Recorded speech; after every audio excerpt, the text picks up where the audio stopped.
الله الله الله الله الله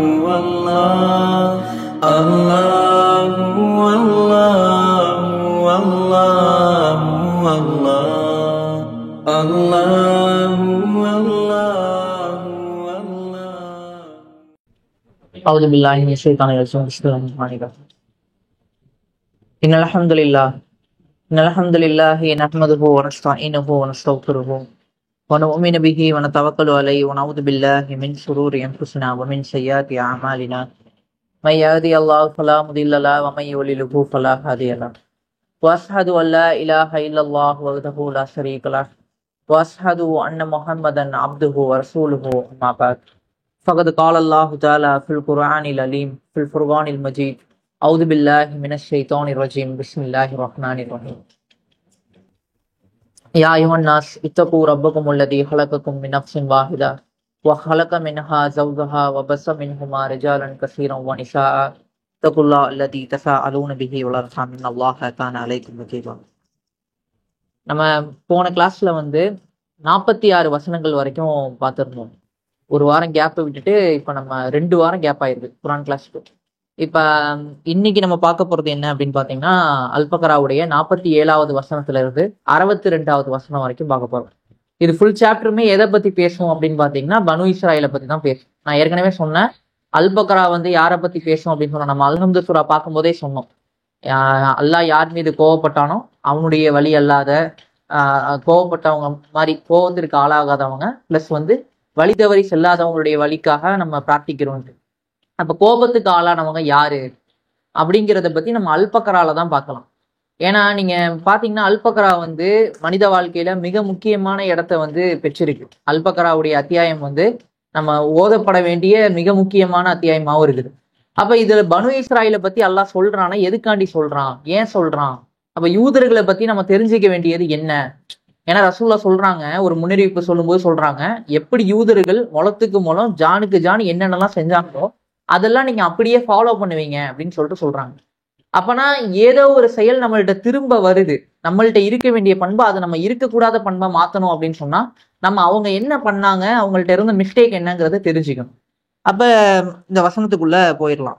அல்லாஹ் ஆரம்பிக்கும் போது எப்படி ஆரம்பிக்கிறான் அப்படின்னு பாத்தீங்கன்னா, யா பனி இஸ்ராயில் அஸ்குரு நிஅமதி அல்லதி அன்அம்து அலைக்கும் வ அன்னி ஃபضلتும் அலல் ஆலமீன்.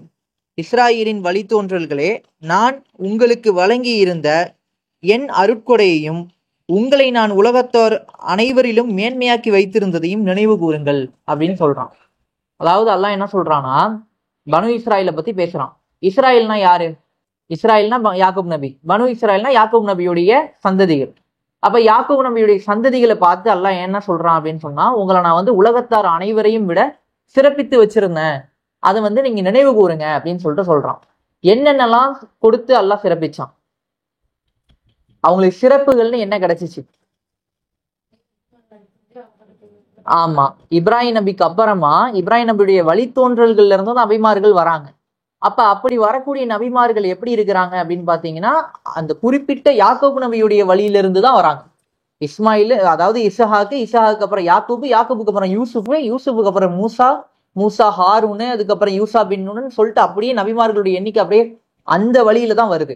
சரி, நபிமார்களை கொடுத்து மட்டும்தான் இது பண்ணானா அப்படின்னு கேட்டீங்கன்னா, நிறைய அற்புதங்கள் அவங்க கிட்ட இருந்து தான் நடந்திருக்கு. அற்புதங்கள் அப்படின்னு சொன்னாலே அந்த சமூகத்துக்கிட்ட இருந்து மட்டும்தான் வெளிப்பட்டு இருக்கிறதையும் நம்ம பார்க்க முடியும். அப்ப அல்லாஹ் என்ன பண்றான், கூப்பிட்டு ஞாபகப்படுத்துறான். இப்ப கொஞ்சம் ஞாபகப்படுத்தி பாரு, நான் உனக்கு என்னென்னலாம் உலகத்தாரை விட உன்னை மேன்மையாக்கி வைக்கிற அளவுக்கு நான் உனக்கு நிறைய செஞ்சிருக்கேன், ஞாபகப்படுத்து அப்படின்னு சொல்றான். இதுல மிக முக்கியமான பண்பு என்னன்னா, உலக சமூகங்கள் எல்லாத்துக்கும் வழிகாட்டக்கூடியவங்களா இவங்களை அல்லாஹ் ஆக்கி வச்சிருக்காங்க. இவங்க என்ன பண்றாங்கன்னா, இன்னைக்கு யூதர்களுடைய சமூகம் எப்படி இருக்குன்னு சொன்னா, சொர்க்கங்கிறது அவங்களுக்கு தான் குத்தகைக்கு எடுத்து வச்ச மாதிரி ஆயிடுச்சு. சொர்க்கம்னா அது எங்களுக்கு உரியது, நாங்க மட்டும்தான் சொர்க்கத்தை அனுபவிப்போம். யூதனா ஒருத்தன் மாறவும் முடியாது.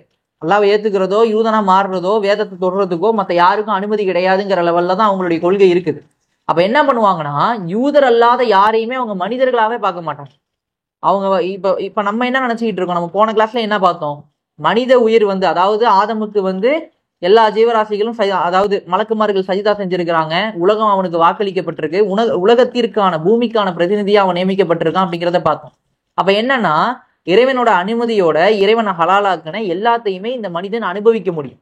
உலகத்துல மனிதன் எதுக்காண்டி வந்தானா, ஹலாலான முறையில எல்லாத்தையும் அனுபவிச்சு அல்லாஹ் சொன்ன வழிகாட்டுதல் அடிப்படையில வாழ்ந்து காட்டுறதுக்காண்டி வந்திருக்கான். அப்ப அப்படி வந்த மனிதனுடைய உயிரும் மிருகத்துடைய உயிரும் சமமா அப்படின்னு கேட்டோம்னா சமம் கிடையாது. மனித உயிர் எப்பவுமே உயர்ந்ததுதான் மிருகத்துடைய உயிரை விட. ஆனா யூதர்களை பொறுத்த வரைக்கும் என்னன்னா, யூதனுடைய உயிர் உயர்ந்தது மத்தவன் உயிரை விட. அவங்களை பொறுத்த வரைக்கும் என்ன பண்ணுவாங்க, நீங்க கணக்கு பண்ணி பாருங்க. இப்பவே பாத்தீங்கன்னா எல்லாரும் வந்து அந்த அக்டோபர் 7 சொல்லிக்கிட்டே இருப்பாங்க. இப்ப சமீபத்தில் நடந்த பிரச்சனை அக்டோபர் 7 இஸ்ரேல வந்து ஹமாஸ் போய் அட்டாக் பண்ணுச்சு. அட்டாக் பண்ணதுல இறந்தவங்களுடைய எண்ணிக்கை என்னன்னு பாத்தீங்கன்னா 1200 பேர். அது 1200 பேர் இறந்துட்டாங்க அப்படின்னு பேசுவானுங்க. ஆனா அதுக்கு பழி தீர்க்கிறதுக்காக இவன் பதிலுக்கு அட்டாக் பண்ணான்ல காசா மேல, அந்த போர்ல இறந்தவங்களுடைய எண்ணிக்கை வெறும் துப்பாக்கியால சுட்டு கொல்லப்பட்ட மக்களுடைய எண்ணிக்கை 65,000 பேர். 65,000 பிளஸ். அது எல்லாமே அதுலயும் கிட்டத்தட்ட 10,000க்கு மேல எல்லாமே குழந்தையெல்லாம் கரெக்டா குறிப்பாத்து தலையிலேயே சுட்டுருக்கான். ஒவ்வொரு நாளும் நேர்ந்து வச்சுக்கிட்டு வியாழக்கிழமையான தலையில சுடணும், வெள்ளிக்கிழமையான கையில சுடணும், சனிக்கிழமையான சனிக்கிழமை அவங்களுக்கு எதுவும் வேலை பார்க்க மாட்டானுங்க, ஞாயிற்றுக்கிழமையான வேற இடத்துக்கு சுடணும் அப்படின்னு சொல்லி டார்கெட் வச்சு ட்ரைனிங் எடுக்கிறதுக்கு குழந்தைகளை சுட்டு ட்ரைனிங் எடுத்த சமூகம் அது. அப்ப இப்படி எல்லாம் இத்தனை பேரை கொல்றானே, 65,000 பேரை சுட்டு கொண்டிருக்கான். இன்னொரு 65,000 பேர் சாப்பாடே கொடுக்க விடாம இன்னொரு 65,000 பேர் சாப்பாடு இல்லாம செத்துருக்காங்க. கிட்டத்தட்ட 1,00,000க்கு மேல இறந்துருக்காங்க. 1,20,000. இவன்ல 1200 பேருக்கு அவன் 1,20,000 பேர் கொல்றான். ஏன்டா இவ்வளவு உயிர்களை பலி எடுக்கிறீங்க ஏன்டான்னு கேட்டா அவனுக்கு அதை பத்தி கவலையே இல்லை. ஏன்னா அவனை பொறுத்த வரைக்கும் அவனுக்கு அக்கறையே கிடையாது. அவன் உயிர் தான், அவனுடைய சமூகம் பனு இஸ்ராயலுடைய ஒருத்தருடைய உயிர் போகுதுன்னா அது அவனுக்கு பெருசு, மற்ற எல்லா உயிர்களும் அவனுக்கு மதிப்பற்றதா இருக்கும். அப்ப அந்த அளவுக்கு இவனுங்க ஆனதுக்கான காரணம் என்னன்னா, இந்த மேன்மை தான் இவங்களுக்கு காரணம். இவங்களுக்கு அல்லாஹ் செஞ்ச அற்புதங்கள் எல்லாம் இருக்குல்ல, அல்லாஹ் இவங்களுக்கு கொடுத்த அந்த அருட்கொடைகள் எல்லாம் வச்சுக்கிட்டு என்ன பண்றாங்கன்னா தம்பட்டு அடிக்க ஆரம்பிச்சிட்டாங்க. சொர்க்கத்துக்கு உரியவங்க நாங்க தான், எங்களுக்கு பதிலா நீங்க நரகத்துக்கு போவீங்க அப்படிங்கிற மாதிரியான சிந்தனைகள்லாம் அவங்கள்ட்ட இருந்துச்சு. அன்னைக்கும் இருந்துச்சு, இன்னைக்கும் இருக்கு. சேம் இப்ப அதே சிந்தனை யார்கிட்ட இருக்கு அப்படின்னு பாத்தீங்கன்னா முஸ்லீம்கள்ட்ட வந்துருச்சு. எல்லா முஸ்லீம்களும் என்ன நினைச்சிட்டு இருக்காங்க, லா இலாஹ இல்லல்லாஹ்னு ஒரு துண்டு சீட்டு கொடுத்தா போதும் நம்ம சொர்க்கத்துக்கு பேர்லாம் நினைச்சிட்டு இருக்காங்க. அதான் ஒருத்தர் பாவ சுமையோட போவாரு அல்லாட்ட. போன உடனே பாப்பான் அல்லா இவ்வளோ மலையளவுக்கு பாவம் இருக்கும். அதுக்கப்புறம் மீசானுடைய தராசுல நன்மையுடைய இடையில ஒரு துண்டு சீட்டு மட்டும் கிடக்கும். என்னடா துண்டு சீட்டுன்னு எடுத்து பார்த்தா லா இலாஹ இல்லல்லான்னு இருக்கும். அது வந்து இந்த எடையை விட அது கனத்துரும், அவர் சொர்க்கத்துக்கு போயிருவாருன்னு ஒரு செய்தி இருக்கும். அந்த செய்தி யாருக்கு நிறைவேறும், யாரை பொறுத்து அது மாறுபடும், என்ன பாவங்கள் அது குறிக்குது, எதை பத்தின அறிவும் மனுஷனுக்கு கிடையாது. ஆனா என்ன பண்ணிடுறாங்க, இந்த லா இலாஹ இல்லல்லாஹ் வச்சுக்கிட்டு அவ்வளவுதான், களிமா சொல்லிட்டா போதும், தராஹுக்கு போகாம இருந்துட்டா போதும், சிரிக்கு வைக்காம இருந்துட்டா போதும், தொழுவ தேவையில்ல, நன்மை எதுவும் செய்ய தேவையில்ல, பாவம் எக்கச்சக்கமா பண்ணிக்கலாம், லா இலாஹ இல்லல்லாஹ் வச்சு மட்டும் தப்பிச்சுக்கலாம் அப்படின்னு நினைச்சிக்கிட்டு இருக்காங்க. இன்னும் சில ஹதீஸ்கள்லாம் இருக்கு. ஒரு முஸ்லீம் போவான், அவன் வந்து மறுமையில போய் நிற்கும் போது முஸ்லிம்களுடைய பாவங்களை தூக்கிட்டு போய் யூத கிறிஸ்தவர்கள்ட்ட வச்சுட்டு முஸ்லிம்களை வந்து அல்லாஹ் சொர்க்கத்துக்கு அனுப்பிடுவான் அப்படின்னு சொல்லி, அது என்னத்துக்காக சொல்லப்பட்டுச்சு, அதனுடைய ஹிக்மத் என்ன, அந்த ஹதீஸுடைய பின்புலம் என்ன, அதை பத்தின அறிவும் கிடையாது. அப்ப எல்லாமே முஸ்லீம்களுமே சேம் பேஸ்ல வராங்க. எப்படி யூதம் வந்து தங்களுக்கு செய்யப்பட்ட அருட்கொடைகளை வச்சுக்கிட்டு தம்பட்டு அடிக்க ஆரம்பிச்சாங்களோ, பெருமை பேச ஆரம்பிச்சாங்களோ, அதே பெருமையும் அதே அகம்பாவமும் யார்கிட்ட வருது, முஸ்லிம்கள்ட்ட இன்னைக்கு வர ஆரம்பிச்சிருச்சு. அதனுடைய விளைவு தான் இன்னைக்கு உலக முஸ்லிம்கள் எல்லாருமே அப்படி சிதறடிக்கப்பட்ட ஈசல்கள் மாதிரி பிரிஞ்சு கிடக்கிறதுக்கான காரணம்.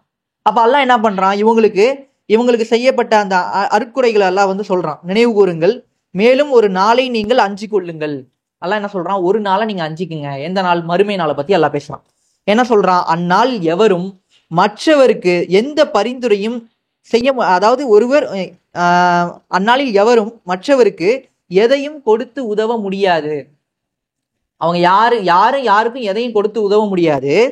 எவரிடமிருந்தும் எந்த பரிந்துரையும் ஏற்றுக்கொள்ளப்படவும் மாட்டாது. இவங்க என்ன நினைச்சிட்டு இருக்காங்க, நம்ம வழியில தான் நிறைய நபிமார்கள் வந்திருக்கிறாங்க. ஏன்னா இந்த 12 கோத்திரங்கள் வழியா தான் வந்திருக்கு. வந்து எப்படி மூசா நபி, எப்படி யூசுப் நபி, எல்லாரும் அவங்கவுங்க வழியில இருந்தான நபிமார்கள் வந்தாங்க. அப்ப அந்த நபிமார்கள்லாம் என்ன பண்ணுவாங்க, நம்ம குலத்தால் தானேன்னு சொல்லி சப்போர்ட் பண்ணுவாங்க. நமக்காண்டி சிபாரிசு செஞ்சு நம்மளை சொர்க்கத்துக்கு அனுப்பிடுவாங்க. நம்ம என்ன பாவம் செஞ்சாலும் நமக்கு சிபாரிசு கிடைச்சிரும் அப்படிங்கிற ஒரு வெற்றி நம்பிக்கையில அவங்க இருக்கிறாங்க.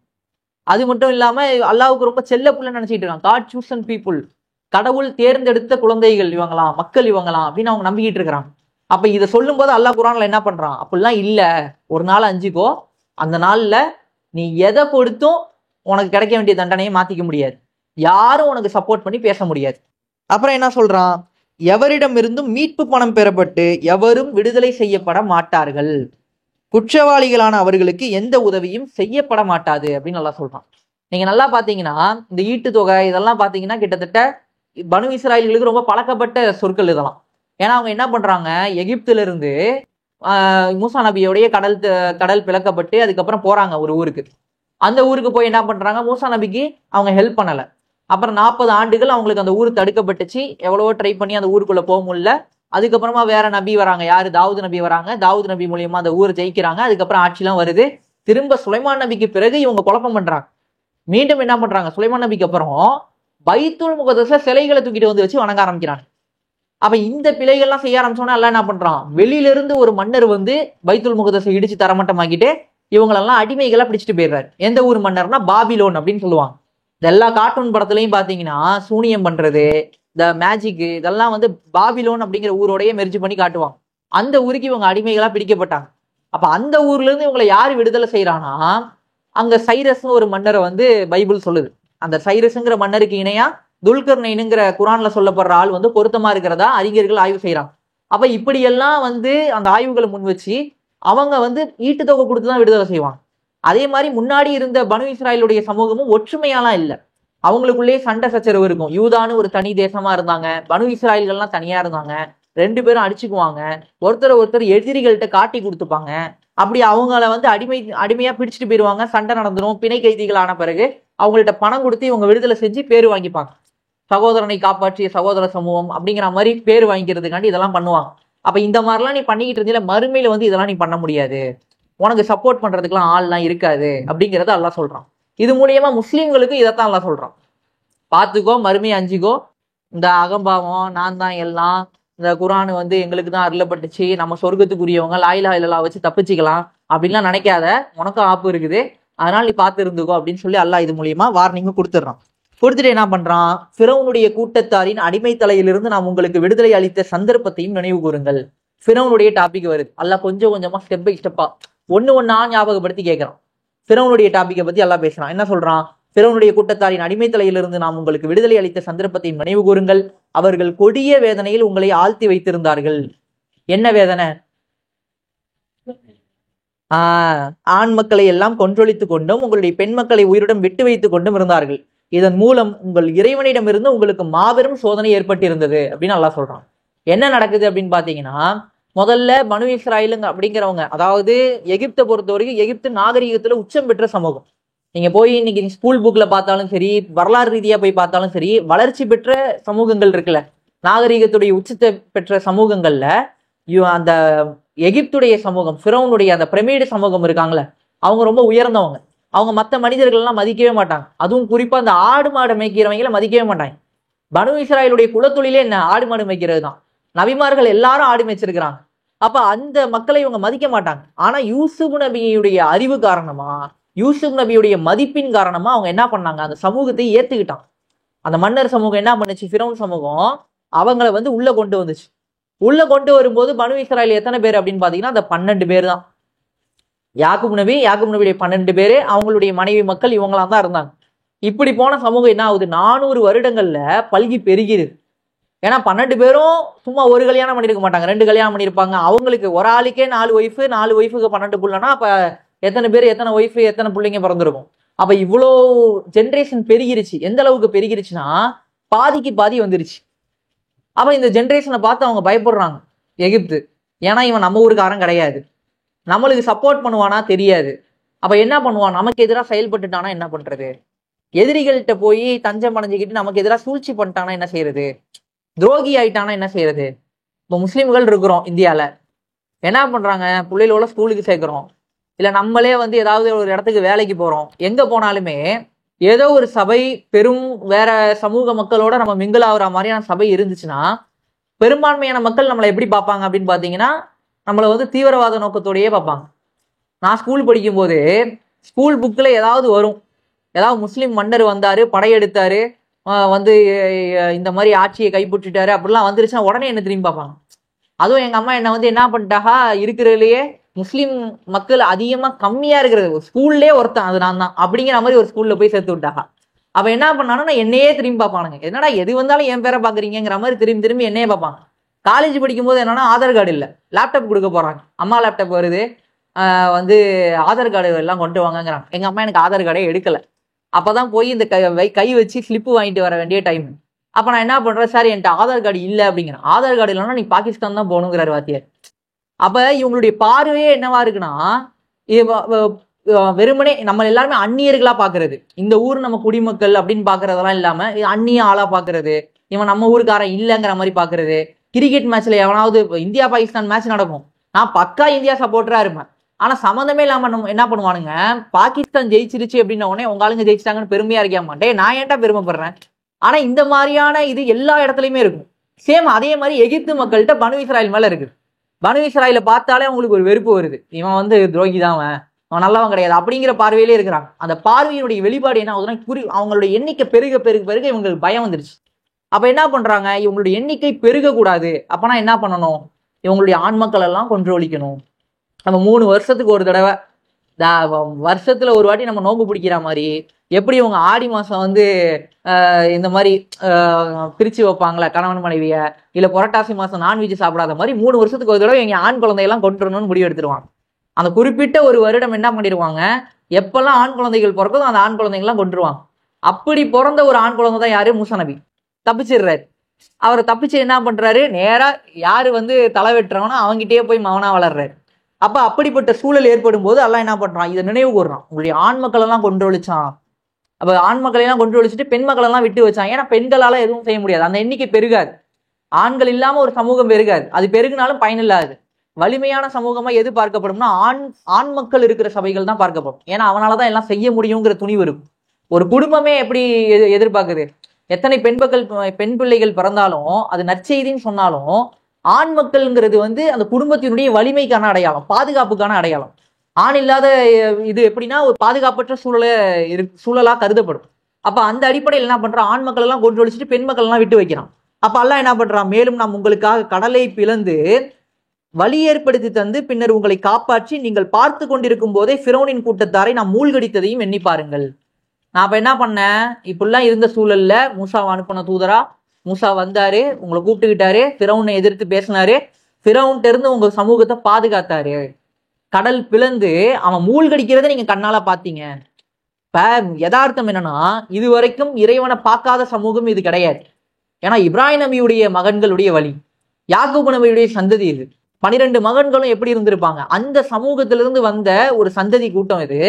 இந்த கூட்டம் என்ன பண்ணுதுன்னா, கிட்டத்தட்ட 400 வருஷம் அடிமை வாழ்க்கை மாதிரி வாழுது. முதல்ல ஆரம்பத்துல இந்த அடிமைத்தனம் வந்து கொஞ்சம் கொஞ்சமா தான் வருது சமூகத்துக்குள்ள, உடனே வரல. அப்ப எப்படி ஸ்டெப் பை ஸ்டெப்பா ஆரம்பிக்குது அப்படின்னு பாத்தீங்கன்னா, ஆரம்பத்துல இவங்க என்ன பண்றாங்க, போய் வந்து நல்ல கௌரவமான தொழில் தான் பண்றாங்க. அதாவது மன்னருடைய ஆடு மாடுகளை இவங்க மேய்க்கிறாங்க, மன்னருடைய ஆடு மாடுகளை பராமரிக்கிறாங்க. அப்படிதான் இவங்க கட்டமைப்பு அங்க இருந்துச்சு. மன்னருக்கான ஸ்பெஷல் ஊர் ஒண்ணு வச்சிருப்பார்ல, அவருடைய பொருட்கள் எல்லாம் பராமரிக்கிற ஒரு ஊர், அந்த இடத்துலதான் இவங்க இருந்துகிட்டு அவருடைய பொருட்களை தான் பராமரிச்சுக்கிட்டு இருந்தாங்க. அப்புறம் ஜென்ரேஷன் மாற மாற மாற யூசுப் நபிங்கிற ஒரு கேரக்டரே அவங்க மறந்துடுறாங்க. யாரு, எகிப்தியர்களே மறந்துடுறாங்க. அவங்களுக்கு யூசுப்னு ஒரு மனிதர் இருந்தாரு, அவர் நம்மளுக்கு வந்து நிதித்துறை அமைச்சரா இருந்தாருங்கிறதெல்லாம் மறந்துருச்சு. இந்த சமூகம் என்ன பண்ணுது, இது ஆடு மாடு மேய்க்கிற சமூகம், நம்ம ஆடு மாடை கொடுத்தோம்னா மேய்ப்பாங்க அப்படின்னு பாக்குறாங்க. இவங்களுடைய ஜென்ரேஷன் பெருக பெருக பெருக இவங்களுக்கு பயம் வருது. அப்ப என்ன பண்றாங்க, முதல்ல ஆடு மாடு மட்டும்தான் மேய்ச்சிக்கிட்டு இருந்தாங்க. அதுக்கப்புறம் என்ன பண்றாங்க, ஆடு மாடுக்கு புல்லு வைப்போம் கொண்டு வந்து கவர்மெண்ட் சர்வெண்ட் கொடுத்துட்டு போவான். இவங்க என்ன பண்றாங்க, அதெல்லாம் முடியாது, நீயே போய் எடுத்துக்கோங்கிறாங்க. அவ போய் எடுத்துட்டு வர வேண்டியதா போகுது. அதுக்கப்புறம் என்ன பண்றான், புல்லே இல்ல, எங்க போய் எடுக்க போன, புல்லு இல்ல அப்படிங்கிறாங்க. புல்லு என்னடா இல்ல, நீயே விவசாயம் பண்ணி எடுறா அப்படிங்கிறாங்க.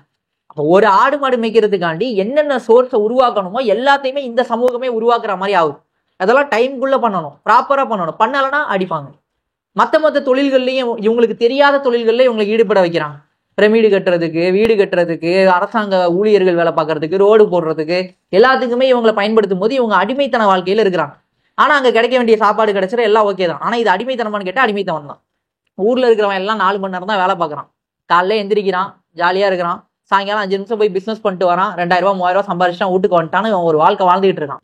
இப்போ ஒருத்தன் காலையில இருந்து நைட்டு வரைக்கும் ராவ பகலா வெறும் ஒரே ஒரு வேட்டியை மட்டும் கட்டிக்கிட்டு உடம்பு ஃபுல்லா வேர்க்க அப்படி உட்காந்துட்டு ஒருத்தன் வேலை பார்த்துக்கிட்டு இருக்கானா, அவன் அடிமை தானே. அப்ப அவனுக்கு அந்த தாழ்வு மனப்பான்மை இருக்கும்ல. அப்ப அடிமைப்பட்டு சாட்டை அடிகள் வாங்கி வாங்கி ரொம்ப அந்த பலவீனமான சூழல்ல வளர்ந்த சமூகம் அது. அப்ப அந்த சமூகம் என்ன பண்ணுது அப்படின்னு பாத்தீங்கன்னா, அந்த சமூகம் அந்த மேற்தட்டு மக்களா இருக்கிறவங்களுடைய வணக்க வழிபாடுகள், அவங்களுடைய சிந்தனைகள் இதெல்லாம் உள்வாங்குது. அதெல்லாம் முற்போக்கா ரொம்ப மேன்மை அடைஞ்ச ஒன்னா பாக்குது. ஏழைகள் நிறைய பேர் இருக்கிறாங்க. ஏழைகள் நிறைய பேர் இருக்கிற ஒரு ஊர்ல பணக்கார ஒருத்தர் இருக்கான். அவன் பீடி அடிச்சானா அந்த பீடி இவனுக்கு கவர்ச்சியா இருக்கும். சார் பணக்காரனாய் நானும் பீடி அடிக்கணுமா, அந்த மாதிரியான எண்ணங்கள் உருவாகும். அப்ப என்ன பண்ணுவான், செல்வந்தன் எது பண்ணாலும் அவனுக்கு சிறப்பா தெரியும். அப்ப அந்த செல்வந்தர்கள் என்னென்ன பண்றாங்க, அவங்க சிலை வழிபாடு பண்றாங்க, அவங்கள்ட்ட அந்த பல கடவுள் கொள்கை இருக்குது, அவங்கள்ட்ட வந்து சிறுக்கான விஷயங்கள் இருக்குது. இது எல்லாத்தையும் தௌஹீதுடைய சந்ததிகள் என்ன பண்ணுது, அடாப்ட் பண்ணிக்குது. நம்ம என்ன பண்ணோம், நம்மளுடைய சந்ததி எப்படி இங்க வந்துச்சு, இதெல்லாம் தாவா செஞ்சு உள்வாங்கி எல்லாம் முஸ்லிம் சமூகமா வந்தாலும் பாக்குறான் அங்க தேர் இழுக்கிறாங்க, இங்க நம்ம கூடு இழுப்போம். அதே கம்பாரிசன் தான். ஏன் வந்துச்சுன்னு சொன்னா, ஏன்னா மேல்தட்டு மக்கள் அதுக்காண்டி செலவு செய்வாங்க, மேல்தட்டு மக்கள் அதை செஞ்சிருப்பாங்க. இப்ப இந்த நாகூர் தர்காவை யார் கட்டி கொடுத்தான்னு பார்த்தோம், நாயக்கர் சமூகம் கட்டி கொடுத்துருக்கு. தஞ்சாவூர் ஆட்சி பண்ண நாயக்கர் மன்னர்கள் கட்டி கொடுத்துருக்காங்க. அப்ப மன்னர்கள் கட்டி கொடுக்குறாங்க, மன்னர்கள் இதை வந்து ஆதரிக்கிறாங்க. அப்படிங்கிறப்ப மன்னர்களை குஷிப்படுத்துறதுக்காண்டி இதையும் அவங்க செய்வாங்க. அப்ப மேல்தட்டு மக்களை பார்த்து பார்த்து வளரக்கூடிய சமூகம் என்ன பண்ணுது, இதெல்லாம் உள்வாங்குது. அப்ப என்ன நடக்குது, இவங்க இதெல்லாம் உள்வாங்கி வச்சிருந்ததுடைய விளைவு இவங்க என்ன பண்றாங்க, அல்லாஹ் வந்து இதை காப்பாத்தின பிறகும் கடல் பிளந்து அல்லாஹ் காப்பாத்துறான். கடல் பொழந்து கண்ணு முன்னாடி கடல் பொழந்து நம்ம எல்லாம் அந்த ஊரை விட்டு ஊரு கிராஸ் ஆகி போறோம். எவன் நம்மளுடைய எதிரியோ அவன் கண்ணு முன்னாடி மூழ்கடிக்கப்படுறான். இதெல்லாம் கண்ணு முன்னாடி பார்த்த ஒரு சமூகம் எப்படி அல்லாவை எதிர்க்க முடியும், அல்லாவை எப்படி நிராகரிக்க முடியும்? ஆனா நிராகரிச்சிச்சு. அந்த நிராகரிப்பு போக்கத்தான் அல்லாஹ் வந்து நினைவு கூறுறான். அதனாலதான் ரசூலுல்லாஹ்க்கு அல்லாஹ் பெரிய அற்புதங்கள்லாம் பெருசா எதுவுமே கொடுக்கல. அற்புதங்களை கேட்டாலே அல்லாஹ் என்ன பண்ணுவான், கொஸ்டின் கேட்பான், கொடுத்துருவான். அற்புதத்தை செஞ்சு காட்டிடுவாங்க. செஞ்சு காட்டின பிறகு பார்த்தீங்கன்னா அதே ஆது சமுதாயத்துக்கு ஏற்பட்ட அழிவு ஏற்படும், சமுதாயத்துக்கு கொடுத்த அழிவு ஏற்படும், பரவாயில்லையான்னு கேட்பான். ஏன்னா அற்புதங்கள்லாம் ஹுஜ்ஜத்து, அதை நிறுவிட்டு அல்லாஹ் நீங்க ஏத்துக்கிட்டே ஆகும். அதுக்கப்புறம் அல்லாஹ் நிராகரிச்சா அழிவு தான். அப்ப அந்த மாதிரி பல அற்புதங்களை பார்த்த சமூகம் இது. ஆனாலும் அல்லாஹ் அதை வந்து அப்ரோச் பண்ணி கூட்டிட்டு வரான். எது வரைக்கும் கூட்டு வரான், ஈசா நபி வரைக்கும் அந்த சமூகத்தை பாதுகாத்து கூட்டு வரான். அப்ப என்ன ஆகுது, மேலும் இதையும் நினைவு கூறுங்கள், நாம் மூசாவுக்கு 40 இரவு பகல்களை வாக்களித்திருந்தோம் அப்படிங்கிறான் அல்லாஹ். இப்ப 40 இரவு பகல்களை வந்து வாக்களிச்சோம் அப்படிங்கிறான். அந்த 40 நாளுங்கிறது ஃபர்ஸ்ட் 40 நாளா இல்ல. 7வது அத்தியாயத்துல 142வது வசனத்துல எல்லாம் என்ன சொல்றான் அப்படின்னு பாத்தீங்கன்னா, வந்து 30 நாட்களை தான் எல்லாம் வாக்களிச்சிருக்கான். முதல்ல 30 நாள் தான் சொல்லியிருக்கான். அவங்க வந்து ஃபிரௌன்ட்ட இருந்து காப்பாத்தி கூட்டிட்டு வரும்போது அந்த தூர்சினா மலை அந்த பள்ளத்தாக்குல தான் வந்துகிட்டு இருக்காங்க. வரும்போது அல்லாஹ் என்ன சொல்றான், இந்த மலை இந்த ஏரியாவுக்கு நீங்க வந்த பிறகு உங்களுக்கு ஸ்பெஷல் கிளாஸ் இருக்குங்க. யாருக்கு, மூசா நபிக்கு. வந்த பிறகு இந்த சமூகத்தை கூப்பிட்டு வரீங்க, இந்த சமூகத்தை வச்சு நீங்க என்ன பணி செய்யணும், உங்களுக்கான வேலை என்ன, உங்களுக்கான சரியத் என்ன, சட்டங்கள் என்ன, நீங்க எப்படி வணக்க வழிபாடு செய்யணும், எப்படி எதை எதிர்க்கணும், எப்படி இந்த பூமிக்கு வந்து வழிகாட்டணுங்கிறதெல்லாம் அல்லாஹ் கத்துக் கொடுக்கறதுக்காண்டி மூசா நபியை கூப்பிடுறான். கூப்பிடும் போது என்ன பண்றாங்க, இவர் 30 நாள் வாக்களிக்கப்பட்ட அந்த நாளுக்கு முன்னாடியே போயிடுறாரு. முன்னாடியே போனவன அல்லாஹ் என்ன பண்றான், சரி வாங்க 40 நாள் எடுத்துப்போம் வாங்கன்னு கூப்பிட்டுறான். அப்ப 40 நாள் அவருக்கு வாக்களிக்கப்படுது. ஆனால் அவர் சென்ற பிறகு நீங்கள் காளை கன்றை கடவுளாக ஆக்கி கொண்டீர்கள், காளை கன்றை நீங்க கடவுளாக்கி வணங்குனீங்க அப்படின்னு சொல்லி. இப்ப இந்த சம்பவத்தை பத்தி யாத்திராகமம், அதாவது பைபிள்ல யாத்திராகமம்னு இருக்கும், ஆதி ஆகமம், அதுக்கப்புறம் யாத்திராகமம்னு வரும். ஆதி ஆகமம் முழுக்க எப்படி இருக்குன்னா, ஆதம் அலைஹிஸ்ஸலாம்ல இருந்து ஆரம்பிச்சு இப்ராஹிம் நபி அதெல்லாம் கம்ப்ளீட் பண்ணி வரும். யாத்திராகமத்துல மூசா நபி வந்துருவாங்க. யூசுப் நபிக்கு அப்புறம் உள்ள ஜென்ரேஷனை பத்தி அப்படியே ஆரம்பிச்சு யாத்திராகமம்னு வரும். இந்த யாத்திராகமத்துல 32வது அத்தியாயத்துல 1வது வசனத்துல இருந்து 10வது வசனம் வரைக்கும் இதை பத்தி வரும் செய்தி. என்ன வரும்னா, இவங்க 40 நாள் போயிடுறாங்க. போன பிறகு என்ன நடக்கும், அங்க சாமிரின்னு ஒருத்தன், குர்ஆன் என்ன வரலாறு சொல்லுது, சாமிரின்னு ஒருத்தன் என்ன பண்றான், காளை கன்றை கடவுளாக்கி வணங்க சொல்றான். ஒரு கூட்டம் போய் காளை கன்றை கடவுளாக்கி வணங்கி அந்த இடத்துல குடிச்சிட்டு கூத்தடிச்சுக்கிட்டு இருக்கும். ஆனா இங்க என்ன பண்ணிடுவானுங்க, இவங்களுடைய வேதம் வந்து கலப்படம் செய்யப்பட்டதுனால சாமிரிங்கிற ஆளை மறந்துட்டானுங்களா, இல்ல சாமிரியை பத்தி ஒண்ணும் தெரியலையான்னு தெரியல, ஹாரூன் அலைஹிஸ்ஸலாம் பேரை போட்டாங்க. இங்க என்னன்னா, ஹாரூன் இல்லைங்கிறதுக்கு இந்த வரலாறுலயே மறுப்பு இருக்கும். எப்படின்னு பாத்தீங்கன்னா, என்ன பண்றான்ல, அதாவது இவங்க என்ன பண்றாங்க, கடவுளாக்கி வணங்கிடுறாங்க. அப்போது நீங்கள் பெரும் அக்கிரமம் புரிந்தவர்களாக இருந்தீர்கள், அதன் பின்னரும் நீங்கள் நன்றியுடையராய் இருக்கக்கூடும் என்பதற்காக நாம் உங்களை மன்னித்தோம். நீங்கள் இவ்வாறு அக்கிரமம் செய்து கொண்டிருந்த அதே நேரத்தில் நீங்கள் நேர்வழி பெறும் பொருட்டு, உங்களுக்கு நேர்வழி கொடுக்கணும் அப்படிங்கிறதுக்காண்டி நாம் மூசாவுக்கு வேதத்தையும் ஃபுர்கானையும் வழங்கினோம் அப்படின்னு அல்லாஹ் சொல்றான். இவங்க இதை செஞ்சுக்கிட்டு இருக்கிறாங்க. என்ன, கீழே காளை கன்று வணங்கப்பட்டுக்கிட்டு இருக்குது, மேல மூசா நபி போயிருக்கிறார். எப்படி போயிருக்கிறாருன்னா, இந்த 40 நாள் அவர் போன டைம்ல கூட 2 பேரை கூப்பிட்டு போயிருக்காரு. யூசா பின் நூன் அப்படின்னு சொல்லுவாங்க, அதே பைபிள்ல ஜோஸ்வா அப்படிம்பாங்க, அவரு பிளஸ் ஹாரூன் நபி, இவங்களெல்லாம் கூப்பிட்டு போயிருக்காங்க. கூடவே 70 தலைவர்களையும் கூப்பிட்டு போயிருக்காங்க. அந்த ஒவ்வொரு குலத்தினுடைய 70 தலைவர்கள், பெரும் தலைவர்களை கூப்பிட்டு போயிருக்காங்க. கூப்பிட்டு போய் அவங்கள அந்த மலையடிவாரத்துல நிக்க வச்சுட்டு இவங்க போய் பேசுறாங்க அல்லாட்ட. வெறும் மூசா நபி மட்டும் போய் பேசுறாங்க. அப்ப அல்லாஹ் வந்து டிஸ்கஷன் நடக்குது. அந்த டிஸ்கஷன் நடக்கிற டைம்ல அதுக்கப்புறம் இந்த 70 பேர் என்ன பண்றாங்க, எதுக்காண்டி வந்தாங்கன்னா சந்தேகம். நீங்க அல்லாட்ட பேசுறேங்கிறீங்களே, நாங்களும் பார்க்கணும் அப்படிம்பாங்க. அதை பத்தி அடுத்த வசனம் வரும். அப்ப அந்த டைம்ல தான் என்ன நடக்குது, இவங்க போறாங்க, போய் அந்த கட்டளைகளை வாங்கிட்டு வராங்க. ஃபுர்கானை அப்படிங்கிற அல்லாஹ் வேதத்தையும் ஃபுர்கானையும் வழங்கணுங்கிறான் அந்த டைம்ல. அப்ப வேதம் ஓகே, அவங்களுக்கு தௌராத் வழங்கப்பட்டுச்சு. ஃபுர்கான் அப்படிங்கிற வார்த்தைனா என்ன? பிரித்தறிதல். என்ன மாதிரி பிரித்தறிதல்? நன்மையை தீமையை பிரித்தறியதுக்கு ஏதாவது ஒரு உதாரணம்? ஃபுர்கான் அப்படிங்கிற வார்த்தை அது எப்படின்னா, ஃபாருக் அப்படிங்கிற வார்த்தையும் அதே அர்த்தத்துல வரும். ஃபுர்கானுங்கிற வார்த்தையை நீங்க எடுத்துக்கிட்டீங்கன்னா, அல்லாஹ் வந்து குர்ஆனுக்கும் அந்த வார்த்தையை பயன்படுத்துறான், தௌராத்துக்கும் அந்த வார்த்தையை பயன்படுத்துறான். ஃபுர்கானுங்கிற வார்த்தைக்கு என்ன மீனிங் அப்படின்னு பாத்தீங்கன்னா, உரைக்கல் அப்படின்னு மீனிங். இந்த ஃபுர்கான் அப்படிங்கிற வார்த்தையுடைய மூலப்பொருள் என்ன தெரியுமா? உரைக்கல் அப்படிங்கிற மீனிங் பொறுத்து வருது. உரைக்கல்னா நகைக்கடைக்காரங்களா இருப்பாங்களே, அவங்க ஒரு கல்லு வச்சிருப்பாங்க. நீங்க தங்கம் செயின் ஏதாவது விற்க கொண்டு போனீங்கன்னா அந்த செயின் எடுத்து அந்த கல்லுல தேய்ப்பாங்க. அது தேய்ச்சா ஒரு கலர்ல வரும், வந்துச்சுன்னா அது கோல்டு.